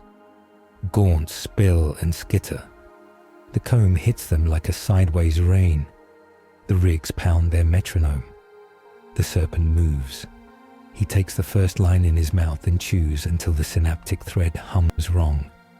He slides into the shelf's ribs and shoves, not at the bodies, but at the habit that keeps them climbing. They slip, then remember, then slip again. This is not victory. This is buy time. The lexicon arrives without theatre. It steps out of a fog as if exiting a thought. Its shoulder bears a wound plate where missiles kissed it. Around its head spins a thin ring of words no human alphabet can draw. It holds something in each hand that is not a weapon until you look too long. Rods with end caps cut like teeth of blackstone and grown chitin. They drink light. Vord's jaw tightens. Named antagonist on field, she says over Vox. All eyes. If we wound it, we will pay. If it wounds him, we will owe. The serpent turns to face it. He does not roar because roaring wastes pressure. He presses a silence that tastes like coastal night. The lexicon answers with a whisper that tastes like lullabies written by a knife. The bay between them becomes a grammar. It gestures. The left-hand rod writes a circle of neat absence. He remembers the hatch-sized hole and veers. The right-hand rod stabs down and the water stiffens into a plane of logic. He hits it and loses momentum like a name hitting a law. He slides along it, surprised enough to blink his eye that is not an eye. Vale watches shapes on the hollow cringe toward each other. If he dances, we live, he says quietly. If he wrestles, we drown. Harper slaps a lever and a crane spear stabs. It meets air that pretends to be stone. The spear bends and sings. The lexicon does not turn its head. It is busy making a vocabulary of traps. The serpent learns the verbs as he breaks them.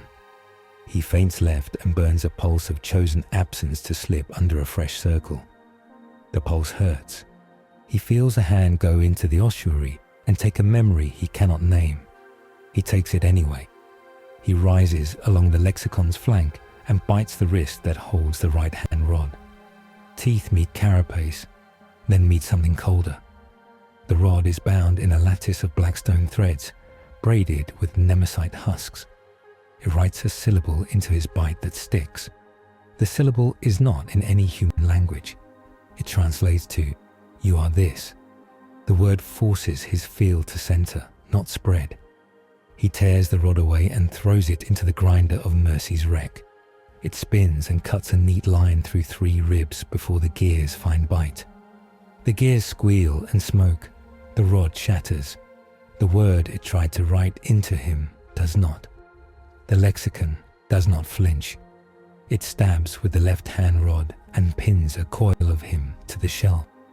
He does not feel the pin like pain. He feels it like a definition hammered into meat. This segment is separate. The rest of him pulls and finds the pin piece refusing to be his. He thrashes, not wild but with calculation, testing the logic plane's edges. He wraps his tail around the rod and presses pressure like a vice. The rod shudders and drinks. He tastes a hole in his own trough. He hates the taste. Vord's voice cuts through the vox like a wire. "All pariah fields, half step toward the lexicon," she says. 3 operatives along the rigs, the null bearers embedded in her retinue, uncloak their emptiness. Their presence makes teeth ache. They stand in rain and offer the universe a lack. The lexicon's halo dims by a sliver. Paladine sings machine cunt into the amplifier. The comb tightens to a surgical wire. It snakes around the lexicon's ankles and hums at a frequency that spoils nemesis spin. The ring stutters. It is a small win. Small win stack. The lexicon plants its foot and leans. The pin coil holds. The serpent makes a choice with an economy born of predation and war. He leaves the pin segment behind. He tears himself off his own piece. It is not sacrifice. It is mathematics. Flesh becomes drift. He lunges with the gain slack and wraps the lexicon's waist. The halo bites him. The ring writes edges into him. He squeezes anyway. He bites its throat. He feels the casket of concepts under its hide. Small blackstone tiles carved with scripts, each storing a command. He cracks 3. The memoraphage wave dies and dies again, and then surges with a new stanza. The lexicon presses the left-hand rod down into his scar. It does not stab. It writes. The rod draws a line of tidy absence along the old wound, cleaving memory from habit. He shudders. He feels the amnestic fat he burns run away from that line like oil from a hot blade. He starves for 1 heartbeat. Mara claps on the breaker with both hands and screams a pattern she made up yesterday. It is nonsense. It is hers. Children around her copy it. Adults follow because copying is easier than thinking, and thinking is hard now. The clap finds his ears like a thrown rope. He holds it in his teeth. He does not let go. Vale watches his map scrawl turn into a blot. He stops trying to draw and starts calling names, not because it helps, but because men stand taller when someone says their name like it is a bell. Harper, he says. Briel. He says Vard. And she does not need this, but it is good to hear a voice you trust say, "You exist." The lexicon shifts. It is not stronger. It is more precise. It pivots the rod and draws a second line, crossing the first. The cut is a plus sign. It defines a square of him as other. The square goes cold. Nemesites land there in a glitter and bloom like a jellyfish under moonlight. He cannot reach them. They spawn daughters that begin to rewrite the perimeter of the square to match them. He bites the lexicon's head. Teeth meet nodal plates. He breaks 2. He loses 2. The trade is poor and necessary. He releases and lunges again, and the left-hand rod writes a 3rd stroke. The square becomes a word he cannot read that reads him. On the rig rail, Vord's pariah operative staggers as the lexicon's halo squeezes. Their operative vomits bile that smells like burned prayers and gets up again, because that is what a pariah does. Briol rips the lid off the tithe tin. He puts it on the altar in the rain. He says the rite of tithe with no flourish, just truth. We are giving what we hate to lose, so that we keep what we cannot live without. Men line in the rain. Women line. Children with old eyes line. They give. Paladine opens a bleeder on the amplifier that he swore he would never open. It lets chosen memory flow into the circuit faster. It will burn the coils. He burns them. The serpent senses the flood and drinks. He does not guzzle. He learned caution at the edge of the null circle. He takes enough to fatten his edges and starve the square. He pushes pressure not outward, but inward, knitting around the blackstone strokes like scar tissue. The nemesites pop one by one as Salt hits a slug. He finds leverage, not on the lexicon's throat, but on its hip joint where the carapace plates overlap. He wraps a coil, squeezes, and hears the wonderful pop of something engineered to never pop. The lexicon pivots with an elegance that ignores broken anatomy. It plants the rod at the base of his skull. The rod does not pierce. It presses a point until the old null scar blossoms. The wound channel opens like a mouth. Inside, something speaks. A set of instructions for him to become a tool. It offers him a place in a choir. It offers him a name that other things can pronounce. It offers him quiet that is not his. He almost says yes because yes would be simple. A bell rings. It is not the rig bell. It is not a thing metal made. It is a sound that blossoms behind the eyes of everyone who ever saw a golden man with a sword painted on a church wall. The sound says, I am watching. It hurts like honesty. The lexicon flinches. Only a little. The ring around its head misses a beat. The rod stutters against his scar. He does not use the pause to flee. He uses it to bite and drag and peel.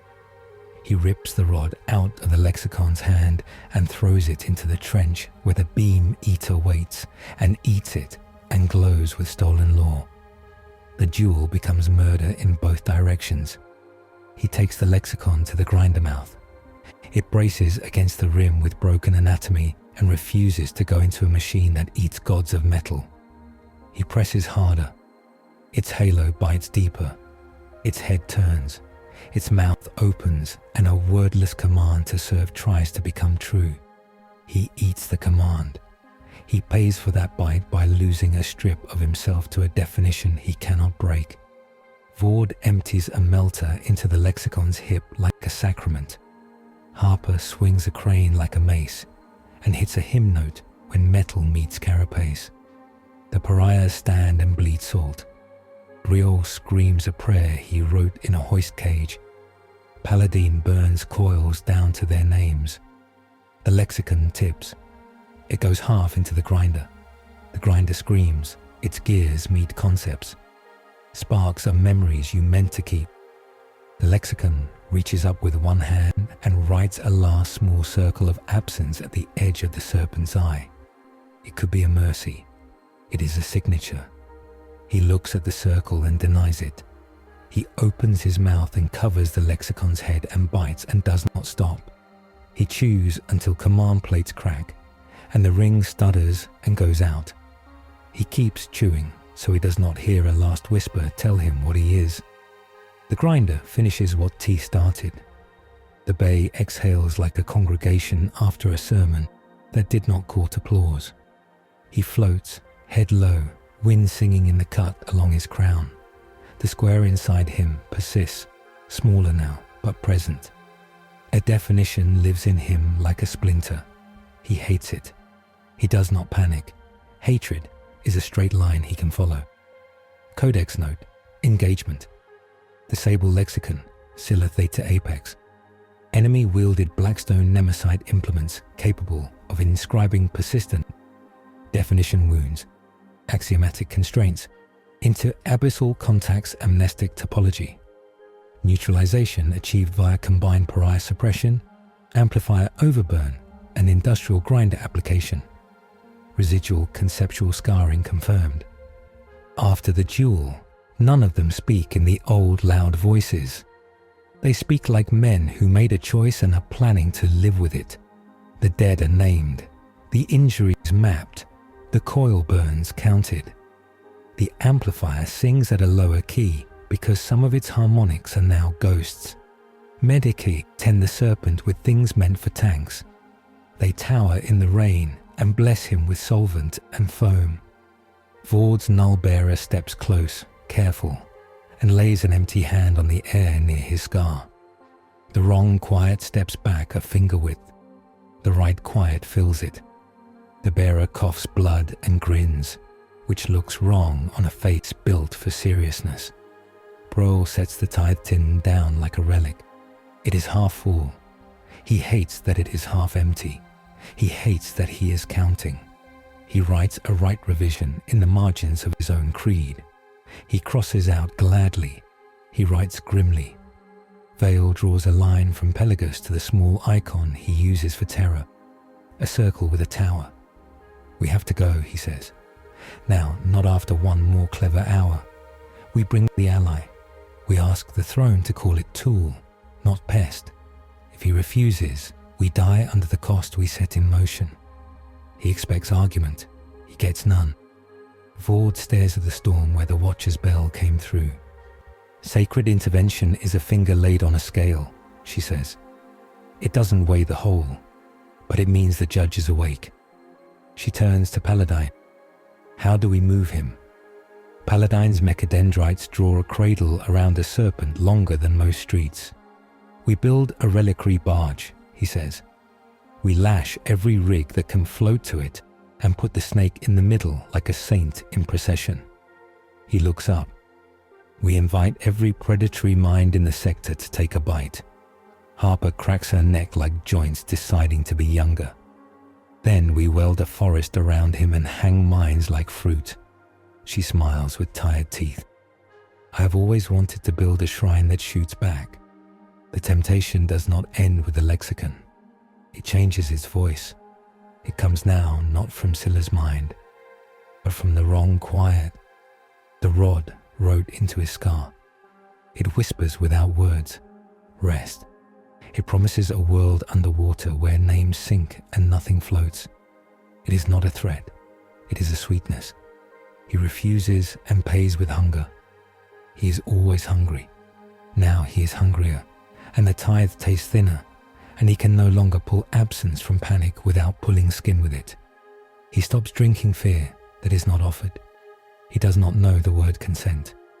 He practices it by taste. Briel feels that restraint as a grace and writes a line he is not sure is theology. The abyss took only what we gave. He signs it and then scratches out only and writes mostly. Honesty is a better liturgy than flattery. The sacred sign returns once in the night. The choir flashes gold behind their closed eyes for a heartbeat and see a city of spires taller than the storm. Nobody sees the man on the throne. They feel the weight of decision like gravity. It does not help. It makes their choice heavier in a way that feels like respect. They prepare the convoy with rituals that look like engineering. Rig decks are bolted into a ring. Cane hooks become anchor hooks, spaced like teeth. The reliquary barge grows like a crown. They paint it with tar and prayers. They lace it with salt. They lay chains like rosaries. The serpent tests the ring with his mass and does not crush it. He enjoys that. Vord receives the Ordo Xenos kill cutter at the edge of the storm. The cutter is a knife with engines. On its deck stands a woman in what might be a body and might be a condemnation. Her head is hairless, Her eyes are hollows where sound dies. A Calexis assassin, the absence that walks like a person.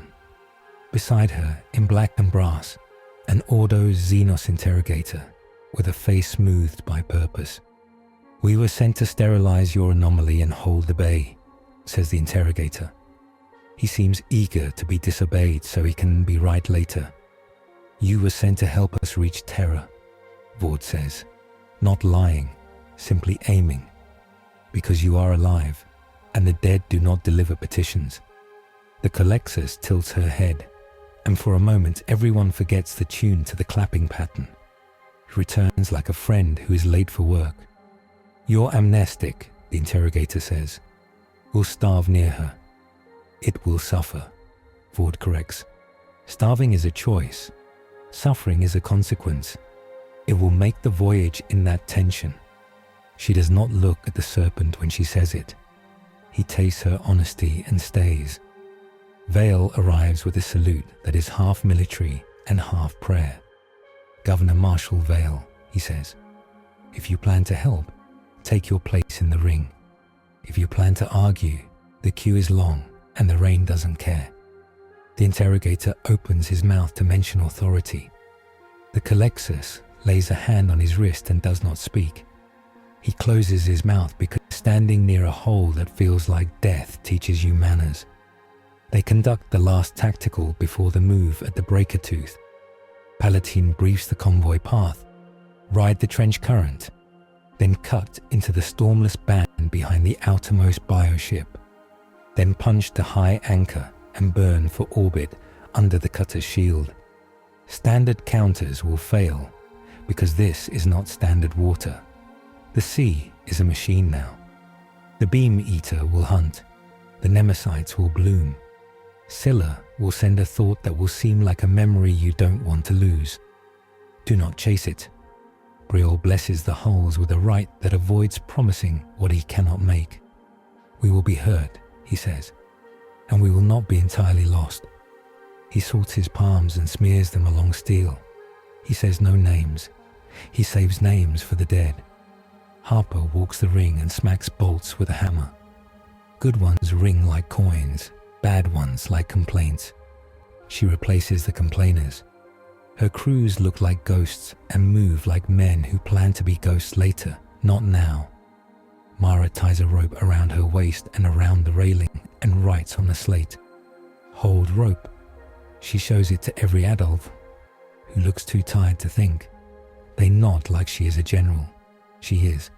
She gets a bowl of stew and shares the meat with a gull that has 4 scars and keeps coming back anyway. Dawn is decided by clocks, not sky. The convoy moves. The reliquary ring creaks and groans and holds. The serpent settles into its center like a saint who never wanted procession. The rigs lean as if tugged by regret, then straighten. The breaker teeth look smaller. The bay opens like a throat. They sail into it. The first hazard is memory disguised as fog. It clings to faces with kisses. Men see birthdays that never happened. Women hear songs from rooms that burned down decades ago. The clapping pattern loses time.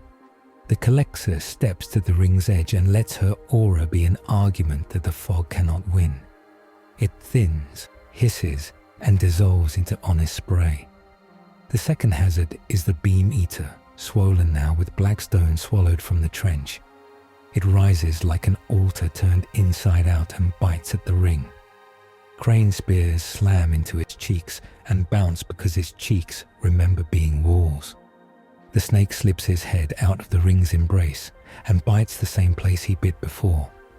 He finds the scar his teeth left yesterday. He rips it open. The beam eater coughs up a rod of black stone that spins like a bad prayer and vanishes into deep. The third hazard is not a thing. It is absence arranged into a net. Paladin sees readings drop into negative and crosses himself with the mechadendrite. "We are sailing through an equation," he says. "Do not solve it with your mind. Walk it with your feet." They walk. The ring creaks. The serpent presses his field like a broad shoulder into the invisible lines and makes dents for the barges to slide through. The Colexus's emptiness cuts neat corridors. Behind them, the net tightens. Ahead, the sea opens into a lane of iron grey where the storm draws breath and forgets to exhale. They make the cut behind the bioship. The world changes colour. The choir can hear again. The Astronomicon flickers like an old lighthouse seen between waves. The cutter's shield boils as mycetic grit kisses it. The ring climbs a swell that was not there a heartbeat ago. They rise like someone pulling them by a hook. They ride the lift like a lie that might be true. Scylla notices and sends a hand down shaped like a question. It falls in limbs and thought lines and trying to be grace. A new spire erupts ahead, thinner, sharper, with glyphs that smell like the lexicon's last breath. The serpent tastes the smell and knows that Jewel is not done. The foe is dead. Its lesson lives. The spire does not address him. It addresses the ring. It writes little births of absence under the barges, and the barges try to slip. Men rope up. Women cuss. Children beat the clap until their palms sting. The ring holds because habit is stronger than innovation when you're tired. He does not strike the spire. He bites the wave under it. He teaches the wave to forget it is obedient and remember it is wild. It stands wrong for a second and topples the spire without him touching it. He learns that you can kill a thought by changing its furniture. Vale laughs once, a sound with edges. He learns, he says. We are not doomed if we are not lazy. The convoy reaches the outer bank where sky becomes less heavy. Engines that have been sulking admit they like vacuum better. Thrusters cough. The cutter punches a hole into an orbit that hates being born in a storm. The ring climbs into that hate and makes it love with force. The Colexus's presence starves the Nemesite clouds that try to gather on hulls. The clouds spiral away and die with quiet dignity, like bad ideas that got no airtime. The serpent shivers under the pariah's shade. He hates the wrong quiet. He tolerates this useful void. He keeps his promise by taste. They break free of sea and climb into sky that behaves. The bioships below look like tumors on a sea older than them. The ring becomes a scatter of ships in low orbit. The cutter's void shield holds like a held breath. The serpent floats in a cradle of chains and vows. Vord looks down at Pelagus the Ninth and allows herself one thought that is not useful. It is a picture of the rigs at night without storm. She puts it away. She opens a channel to the fleet. Path to terror, she says. Plot to the beacon. We go. Vale rests his forehead against a bulkhead for a heartbeat. He touches the names on his arm. The ink held. He writes a new name below the last. Sable Lexicon. He underlines it once. He will not let it be anyone's saint. Brawl goes to the ossuary vault and lays his hands on the capacitors the way a man touches the sarcophagus of a friend he killed to keep alive. He does not ask forgiveness. He promises to make the debt public. Paladin calculates the burn and finds a margin that is not a lie. We can make the jump, he says. We will arrive ragged, but intact, unless the warp edits us. The serpent drifts in the cradle and looks at stars for the first time, without taste of salt. They look like bones pricked through a skin. He likes them. He does not know why. He closes his eye and listens to a bell that is not there, but is. He does not know the word audience. He will learn it. The sacred sign comes again in a form that is nearly generous. The Astronomicon pulses, bright enough to push back Scylla's shadow for a blink. In that blink, every crewman hears a voice the way a stone hears a river. It says nothing. It expects. Vord straightens as if saluted by a god. Vale feels judged and does not hate it. They make the jump to the warp under a sheet of prayers and pariah pressure. The serpent slides into the unreality like a submarine into a cave that hates submarines. The ossuary hums, the amplifiers sleep, the drums stop because there is no air to carry them. The clap exists in wrists. The beat is a habit. Habits survive jumps.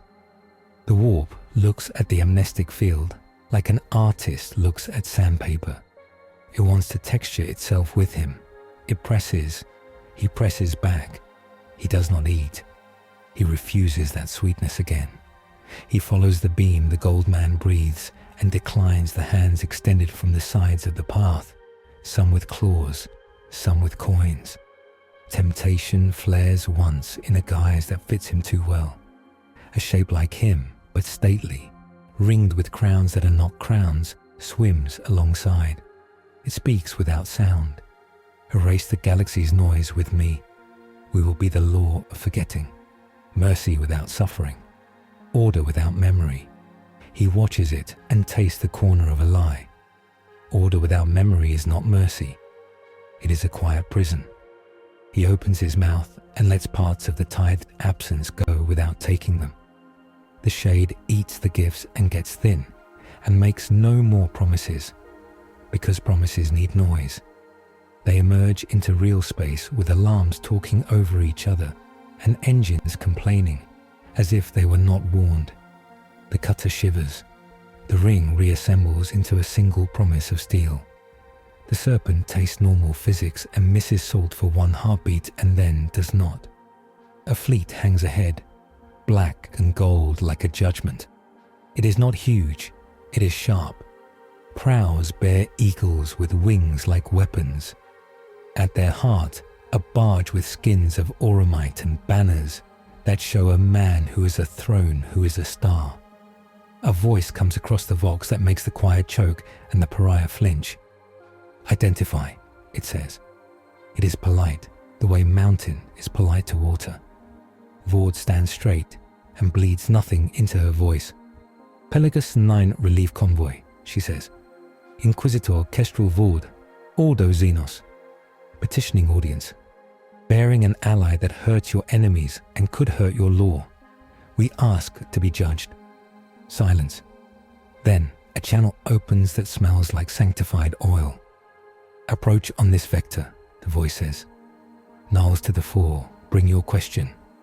Vale exhales slow and feels his shoulders drop and does not let them.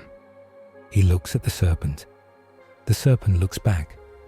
A line of tidy absence glows along his crown like a scar a god might notice. He does not hide it. He cannot. He would not if he could. They begin the approach to the fortress planet where the throne sits. Marbled rings glitter with cathedra. Orbital bastions aim guns at everything, including their own doubts. Custodes' skiffs dart like gilded knives. The convoy looks like rusted prayers held together by love beside these clean murders. The serpent rests in his cradle and tastes a silence not his own. It is full of names. It is not a threat. It is a weight. He is not offended. He is curious. He has never wanted anything except quiet. He wants to know what this quiet tastes like. They move under the guns of a civilization that has learned to survive by standing on its own throat and not letting go. The pariahs go to the fore. The choir hums the one note that left the warp with them. The ossuary hums with the memories they chose to lose.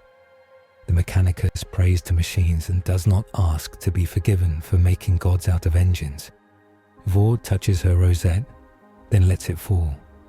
We won our hour, she says to Val. Now we pay for the right to ask for more. Val smiles without anything soft in it. We will argue until they call it a mandate. Brawl tightens his belt as if going to a hanging. Or a mercy, he says. He's not sure which is kinder. The sacred sign, last of the act, is not sound or light. It is the feeling in every back on every deck that someone sees them exactly and still calls them forward. It makes liars hush. It makes honest men taller. It does not save anyone. It does not need to. It is the opposite of the lexicon's word. It is not, you are this. It is choose. They choose. They go in. The serpent lowers his head and lets chains lead him like a pilgrim. He does not think the word. He enacts it with pressure. The square inside him aches. He does not scratch it. He will show it to the golden judge like a wound a child did not hide. The custody's skiff hooks the reliquary ring like a golden needle sewing a scar, then leads them through a lane of guns that never blink. Vox choirs murmur clearance codes as if reciting relic pedigrees. In the cutter's chapel, candles fool vacuum by burning in glass bell jars. The air tastes of incense and medici antiseptic. The serpent rests in his chain cradle in the bay below, and what passes for his breath pulls at tarps in a tide. Vord walks through the medici alcove and watches Mechanicus tech adepts play surgeon on a thing they name macrofauna when they want to be brave. They spray foam into the null scar along the serpent's crown and sing a Dola chant pitched to make flesh remember it is flesh. Foam hardens. The scar stays a line of neat absence like a rule written on skin. Briol stands in the chapel and traces the Aquila in the air, then stops halfway. He will not finish a gesture he can't hold intact. A tide that saves a world is still a theft, he says softly. Not to anyone, but the room answers with a hush that believes words matter. Dogma keeps us from being clever at the cost of our souls. Cost keeps us from calling theft a sacrament. Vord steps into the doorway, shadow cutting a line across candlelight. Dogma makes corpses with clean consciences, she says. Cost buys the next hour. We are in the hour business. She taps her rosette. The throne will judge. Until then, I judge on his behalf, and I choose ugly arithmetic. Broyle's mouth tilts. Arithmetic is honest, he concedes. Heresy is a lie that calls itself mercy. He looks at the chain cradle below. If he condemns us, I will keep doing this until he stops my hands. That is also faith. Harper leans against a bulkhead outside, grease in the lines of her palms like script. Both of you are right, and we need bolts replaced on the east arc, she says, and walks away because work is a prayer that answers itself.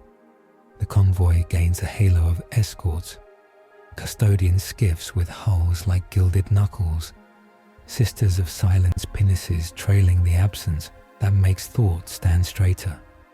Navy destroyers hung with pennants naming victories no one can remember fully. Paladin stands at a contorted auger station and tracks patterns like a man counting crows. Soul Patrol has opened a corridor, he says. We are walking inside a law.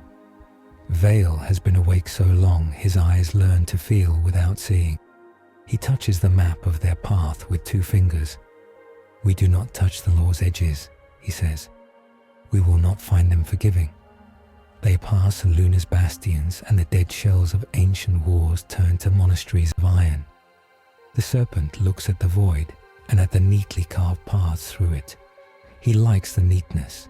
It tastes like cold water. It is not his quiet. It does not offend him. He watches a shadow in the lane that should not have shadow. He tastes nothing. It tastes like definition. The threat arrives with the politeness of a scalpel. The augurs do not scream. They cough and reset their scales. A shape uncoils from a splinter rock that is not a rock. Black prisms like folded wings, lines too straight for meat. It clicks as it moves, a metronome for geometry. Green light crawls along its edges, not illumination, but measurement. A Necron construct, Canoptech writ large, riding a dolmen signature. Its face is a plate of polished night that shows you yourself as a diagram. Paladin inhales like a man surprised in a language he uses. Mirrorfoe, he says, voice flat. Designation, bound axiom, mnemonic overlord proxy. It speaks law in Blackstone. The thing moves without moving. Space is rewriting around it to agree. Sisters of Silence turn their heads as if listening to absence learning words. Custodes spearheads cunt, as if acknowledging an equal at a ceremony no one else was invited to. The bound axiom emits a chord too clean to be music. It points a limb toward the serpent and opens like a book. Inside the book is a cage. It is not bars. It is a lattice of primes-made architecture. Tetrahedra of blackstone hinged in logic. It blossoms and contracts like a lung and writes axioms in the space it occupies. The axioms are simple. You are a function. Your domain is bounded. Your range is assigned. You minimize entropy under instruction. The cage does not touch the serpent. It touches his absence. He presses his field and feels it quantized. His hunger, which is a pressure, finds steps where it used to find slopes. He hits a step and stops. He is still infinite in length and old as shipgrave trenches, and he is now also a sequence that can be counted. Something inside him that hates being counted rolls its head and hisses. The bound axiom's face reflects him as a perfectly drawn curve pinned to axes. In that reflection, his null scar blooms into an origin point. A whisper without voice offers. Become a constant. Be useful forever. No more cost. No more choice. We will hold you in place where you can't harm the record. We will use your silence to subtract noise for 1,000,000 years. It is not tempting like sugar. It is tempting like architecture. The Culexa steps forward on the cutter's hull, eyes like closed doors on a night without stars. Her aura peels layers off the axiom's cord. The clean note gets sand in it. The axiom corrects for the sand by adding more clarity. It shifts the cage's hinges and writes a sub-axiom. Pariah fields introduce undefined regions, bound them with blackstone. The cage grows braces. Vord's vox cuts through fear like a wire through soft cheese. Golden spears needle the joints, she says. Mechanicus, ring the cage with psalmic noise. Choir, do not sing. Silence is a weapon we do not own. Her gaze flicks to the serpent. You, Great One, be water, not line. He does not know water in the void. He remembers the sea. He adapts by taste. He stops pushing and starts leaking around edges. A mist of forgetting rather than a shove. He gives the cage nothing to press against. The blackstone primes cannot quantify a fog. They try and get integers where they want reals. He smears himself against the braces, leaves them sticky with uncertainty. The axiom does not lose patience. It offers an optimization. Accept the lattice. We will tune your function to their benefit. No more hunger. No more choosing. No more wounds.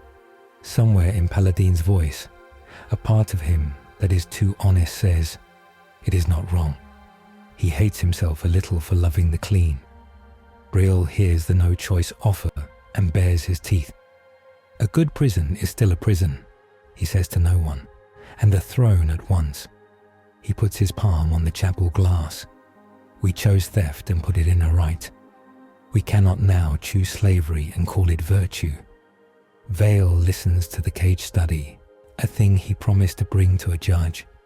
If we let them fix him, he says softly, we will never need to make a hard choice again. We will not deserve to survive. The axiom extends another limb. It drops small prisms like seeds around the ring. They blossom into recitation trees, blackstone frames that speak logic at the hull. The logic erodes chalked names, numbers strip letters. Salt lines dry and flake in vacuum. The ring of reliquary plates creaks, like men remembering how to lie to themselves. Custodes, skiffs fire lances of sun at the hinges. The beams bend correct paths. Blackstone does not burn, it refuses. But the refusal is a verb. Verbs can be interrupted. The lances cut pores into the lattice.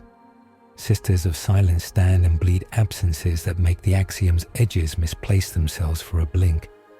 The Colexus's null is an honest hole the axiom must step around with math. It steps. The serpent takes the step and becomes fog again. He abandons edges. He is a weather system under the chain. He takes the memory of a clap and turns it into a pattern the cage cannot pass as quantity. It is not rhythm. It is insistence. He slides and the cage hisses, because sliding is not supposed to be movement here. The axiom reveals love in its cold way. It flips the lattice inside out and writes the serpent as a dependent variable of a higher equation tied to a dolmen gate hidden in the splinter rock.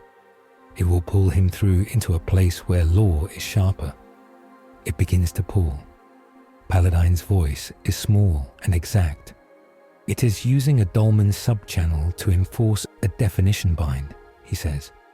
We can break it with a lie a god believes. Vord looks at the Astronomicon. She does not pray. She asks like a soldier asks a door to open. He has a petition, she says aloud, to gold that is not a person and also is. He brings a city that paid in names. He is a tool we did not make. If you will judge, judge. If you will not, signal the honest thing, that we are alone. The Astronomicon flares, not as light, but as meaning. For a heartbeat, ships forget they are ships and remember they are pilgrim boats. The axiom's lattice registers not brightness, but a primary yes that is not math. It writes a footnote. The footnote eats a hinge. The Necron construct freezes for a fraction cheaply purchased with a sacred act that is not a miracle. It is jurisdiction. The throne's attention creates a local rule in which Blackstone must admit a superior axiomatic set. The cage wobbles in that court. The bound axiom recalculates and finds that to continue is to trespass. The Triarch once swore not to trespass here. It withdraws like a gentleman closing a book he intends to open later with a better argument. It folds itself into the splinter rock. The rock forgets it is a door. The ring breathes. The serpent recollects his edges one by one like a fisherman taking in a net he nearly lost. The Colexus wipes blood from her mouth without noticing it is there. Custodes recite a verse that is not prayer but practice. Reach the throne. Vord exhales in a way that puts her spine back in place. Take us in, she says. Terror rises, a fortress planet that made the word fortress kneel. The cradle of man is wrapped in walls of continent and city. The palace is a mountain range that learned to be architecture. The Saturnine bastions bristle with guns that can remember battles older than languages. The Lion's Gate shines with banners older than dynasties. The palace's spires cut weather into obedient slices. Orbital arrays hold still as altar placards. They enter amid pageantry that is not for them. Skies are busy with pilgrim craft and warships and black ships and skiffs carrying saints made of judgment. Trumpets do not sound. Engines hum like choirs. Golden figures line a balcony overlooking the approach. Custodes, Adeptus Custodes, stand like verdicts carved out of law. Auramite armor, red plumes like tongues of ordered fire, storm shields painted with oaths. At the skiff's prow, a sister of silence lifts a hand and the space in front of them becomes an empty stage on which honesty can stand. The reliquary ring shudders to a stop at a void dock, whose marble is more expensive than planets. A dais extends. The chain cradle translates, gears whispering courtesy, until the serpent's head faces a hall that is a road made of shrines. Nulls flank the road. Sisters of silence, faces quiet, eyes like closed books filled with dangerous truths. They do not speak, and yet they say, "Here, the loudest thing is the will that keeps us." The Colexus steps aside, not diminished, simply redundant where an ocean of emptiness already rolls. A custodian, with a face like a sword not drawn, steps forward. His name is not offered. The way others look at him suggests he has too many names, all earned. He is a tribune because his presence organizes men. You brought a predator, he says to Vord, voice even. You brought a petition. You brought a price. Vord bows as one who knows how much to lower her head without losing mission. We brought a tool that harms the devourer, she says, and asks for sanction. We brought a city that carved its memories onto steel and gave the rest to a machine on purpose. We will not lie about the cost. Good, the Tribune says. We do not feed our throne lies. He has no taste for them. Vale steps beside her, governor coat stained with salt he can no longer smell, and ink that is names. We will accept judgment, he says. He does not add, we will go on doing what we must if you refuse. He does not need to. The Tribune knows. Broyle walks forward with a tin of tithe slates. He opens it with reverence and a flinch. He holds it out like an offering plate that hurts to touch. We do not ask you to bless theft, he says to Gold, and silence, and the thing behind both. We ask you to tell us when the theft becomes sacrifice. The serpent slides his head along the cradle and meets the hall with an eye that is not an eye. He presses a small pressure to the air as a bow. He offers the line of neat absence on his crown for inspection. He does not hide the square inside him. He cannot. He does not try. They process, not in triumph, but in exact order. Custodes first like spears, sisters next like walls, the Colexus as a candle that kills shadows by being a shadow, Vord and Vale and Briel and Harper and Paladine as the delegation of untidy humans, then the chain cradle dragging a sea god into a temple, and Mara somewhere she should not be, holding a slate because she ran until no one could find her to tell her not to. The hall is a cathedral megastructure that learned humility by having to hold the throne's shadow. Statues of saints and killers look down and do not judge. Banners freighted with dust hang like the weight of history that did not save anyone until someone decided to be a hinge. They pass the eternity gate and the air tastes like meaning.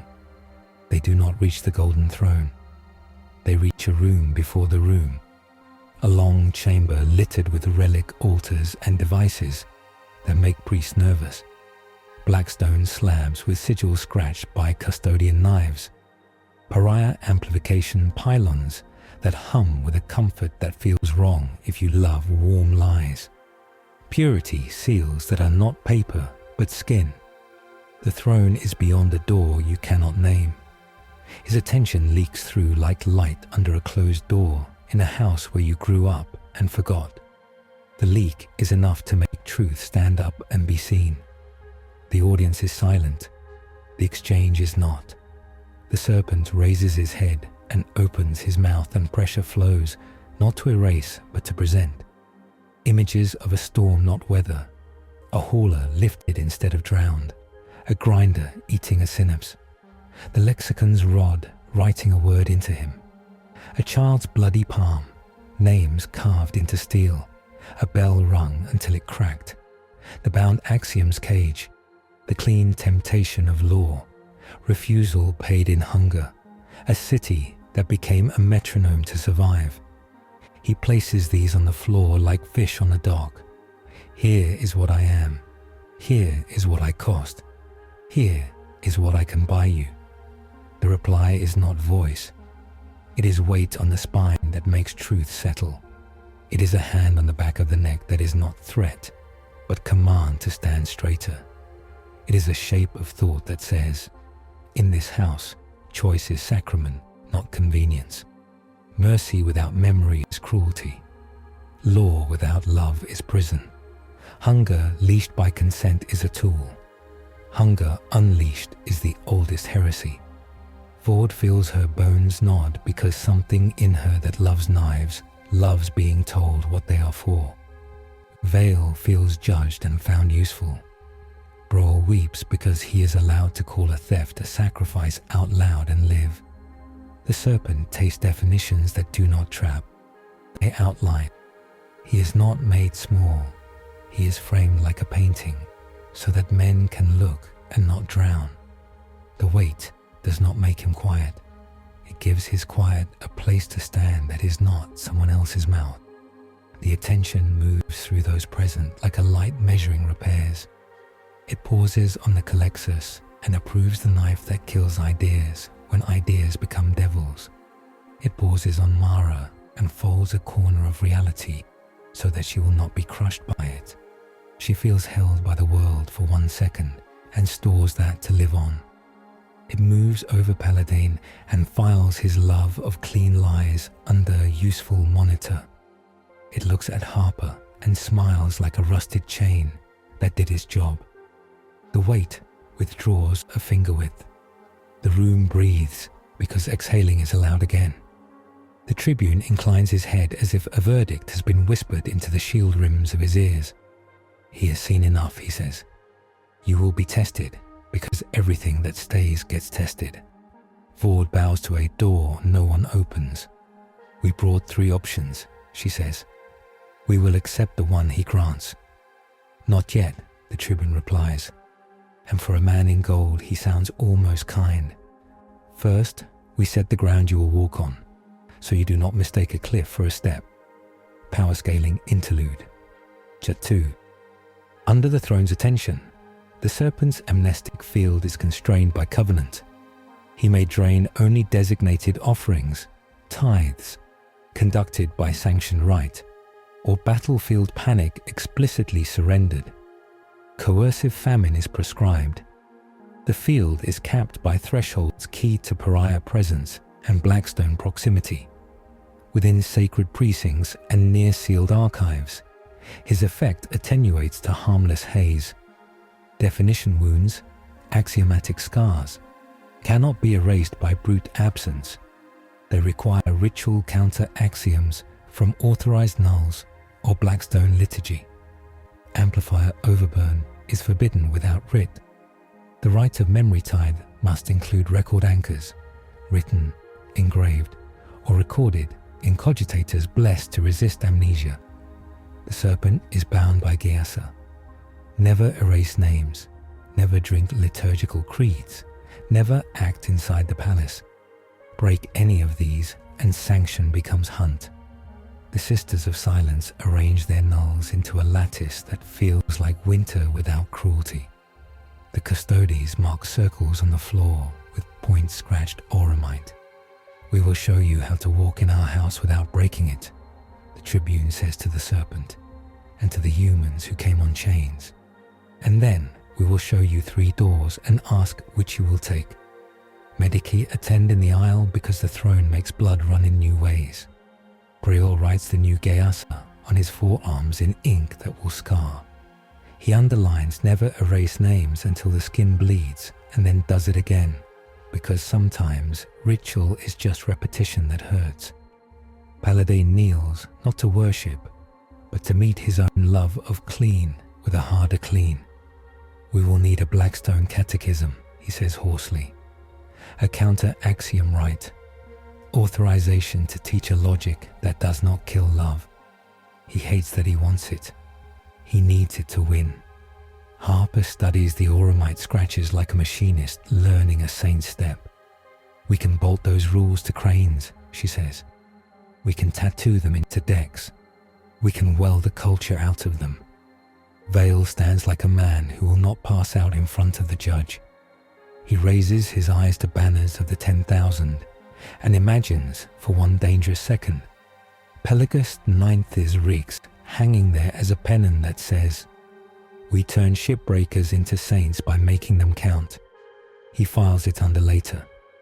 Mara lifts her slate and writes the 3 words she knows will matter: choose, hold, remember. She underlines each twice because that is enough to make a chalk line into a wall. She looks at the serpent and he looks back. And for a heartbeat, a child and a sea god share the simplest sacrament, a nod. The air tightens as if space leans closer to hear a confession. Somewhere beyond doors no tongue names, the golden throne hums like a heart that lifts cities. The next part is choice, which is a kind of war men can win without killing anyone if they are willing to bleed in quieter ways. Be ready, the Tribune says, and his voice is the sound of a gate that will open because something worthy stands before it. He will show you 3 paths. The cost will not be hidden. Do not ask for an easier law. Ask for the true one and then carry it. They wait, not kneeling, not shouting, not making themselves smaller than they are. The serpent lowers his head in acknowledgement that looks like reverence and is not. Exactly. He's not a worshipper. He is a tool learning respect. The room brightens without light. The door you cannot see shifts like a held breath. The test begins in the next breath, and no one pretends that anything simpler than a world's weight is about to be put into a hand built for hunger and taught to hold back. The chamber deepens without changing. The door that is not a door leans closer. The weight in the air sharpens into 3 clear shapes like islands seen between waves. The first is a trench mouth opening back to a sea he remembers.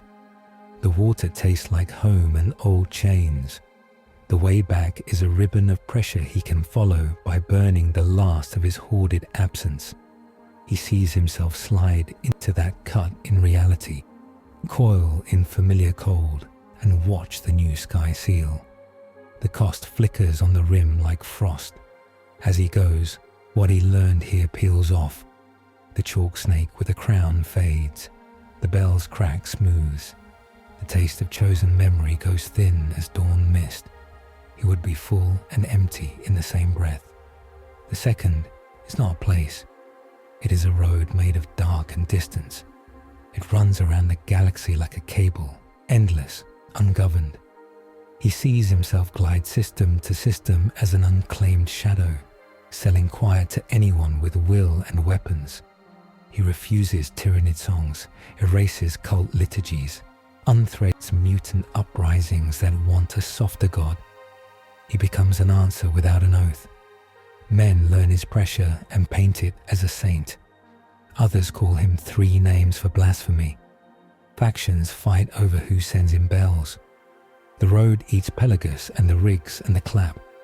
History learns his shape and breaks around it. The schism is not loud, it is long. The third is a crown hung on a hook above a world. It is iron and salt and gold. Symbols are welded into it. The double-headed eagle looking both at law and at cost. A toothed wheel for work, a bell for warning, a strip of hammered letters that read, "Remember," in a dozen hands. It is not a shackle. It is a harness with rules written into its metal. He sees himself wearing it as a pilgrim's halo, crossing battle zones by writ, drinking only what is offered, biting only what is pointed at, bound by names and children and bells. The weight waits. The room is still. Vord's voice stays low because tone is part of the ritual. Path 1 saves you and throws away us, she says. Path 2 saves many and breaks our spine in doctrine. Path 3 will breed resentment in boys who love knives and worship freedom until it kills them. And it will also save planets. She looks at the serpent. I will carry the sin of choosing 3. I will also carve your rules on my bones. Vale watches the trench mouth as if it offered him sleep. If you leave, he says, we will mythologize you and then die. If you roam, we will have a new war with ourselves over whose quiet is holy. If you bind, we can sign the next order without lying. Brawl touches the tin of slates. We cannot canonize forgetting, he says. We can consecrate restraint. If you accept a Gaish and drink only what we pour in, there is a liturgy that will hold without breaking. He glances at the door beyond which the throne hums. And if he throws us down for presumption, we will at least fall with the truth written on our faces. Harper rolls her shoulders and speaks like a crane turning. My people will live under a tool on a chain that doesn't choke us, she says. We know chains. We know which ones we chose. We built them into safety lines. Paladin wants the clean of the first path because perfection seduces men who love geometry. He also wants the power of the second. He hates that. He squares his shoulders and hates himself less. The third is an engine that we can maintain, he says. The first is a closed system. Closed systems rot.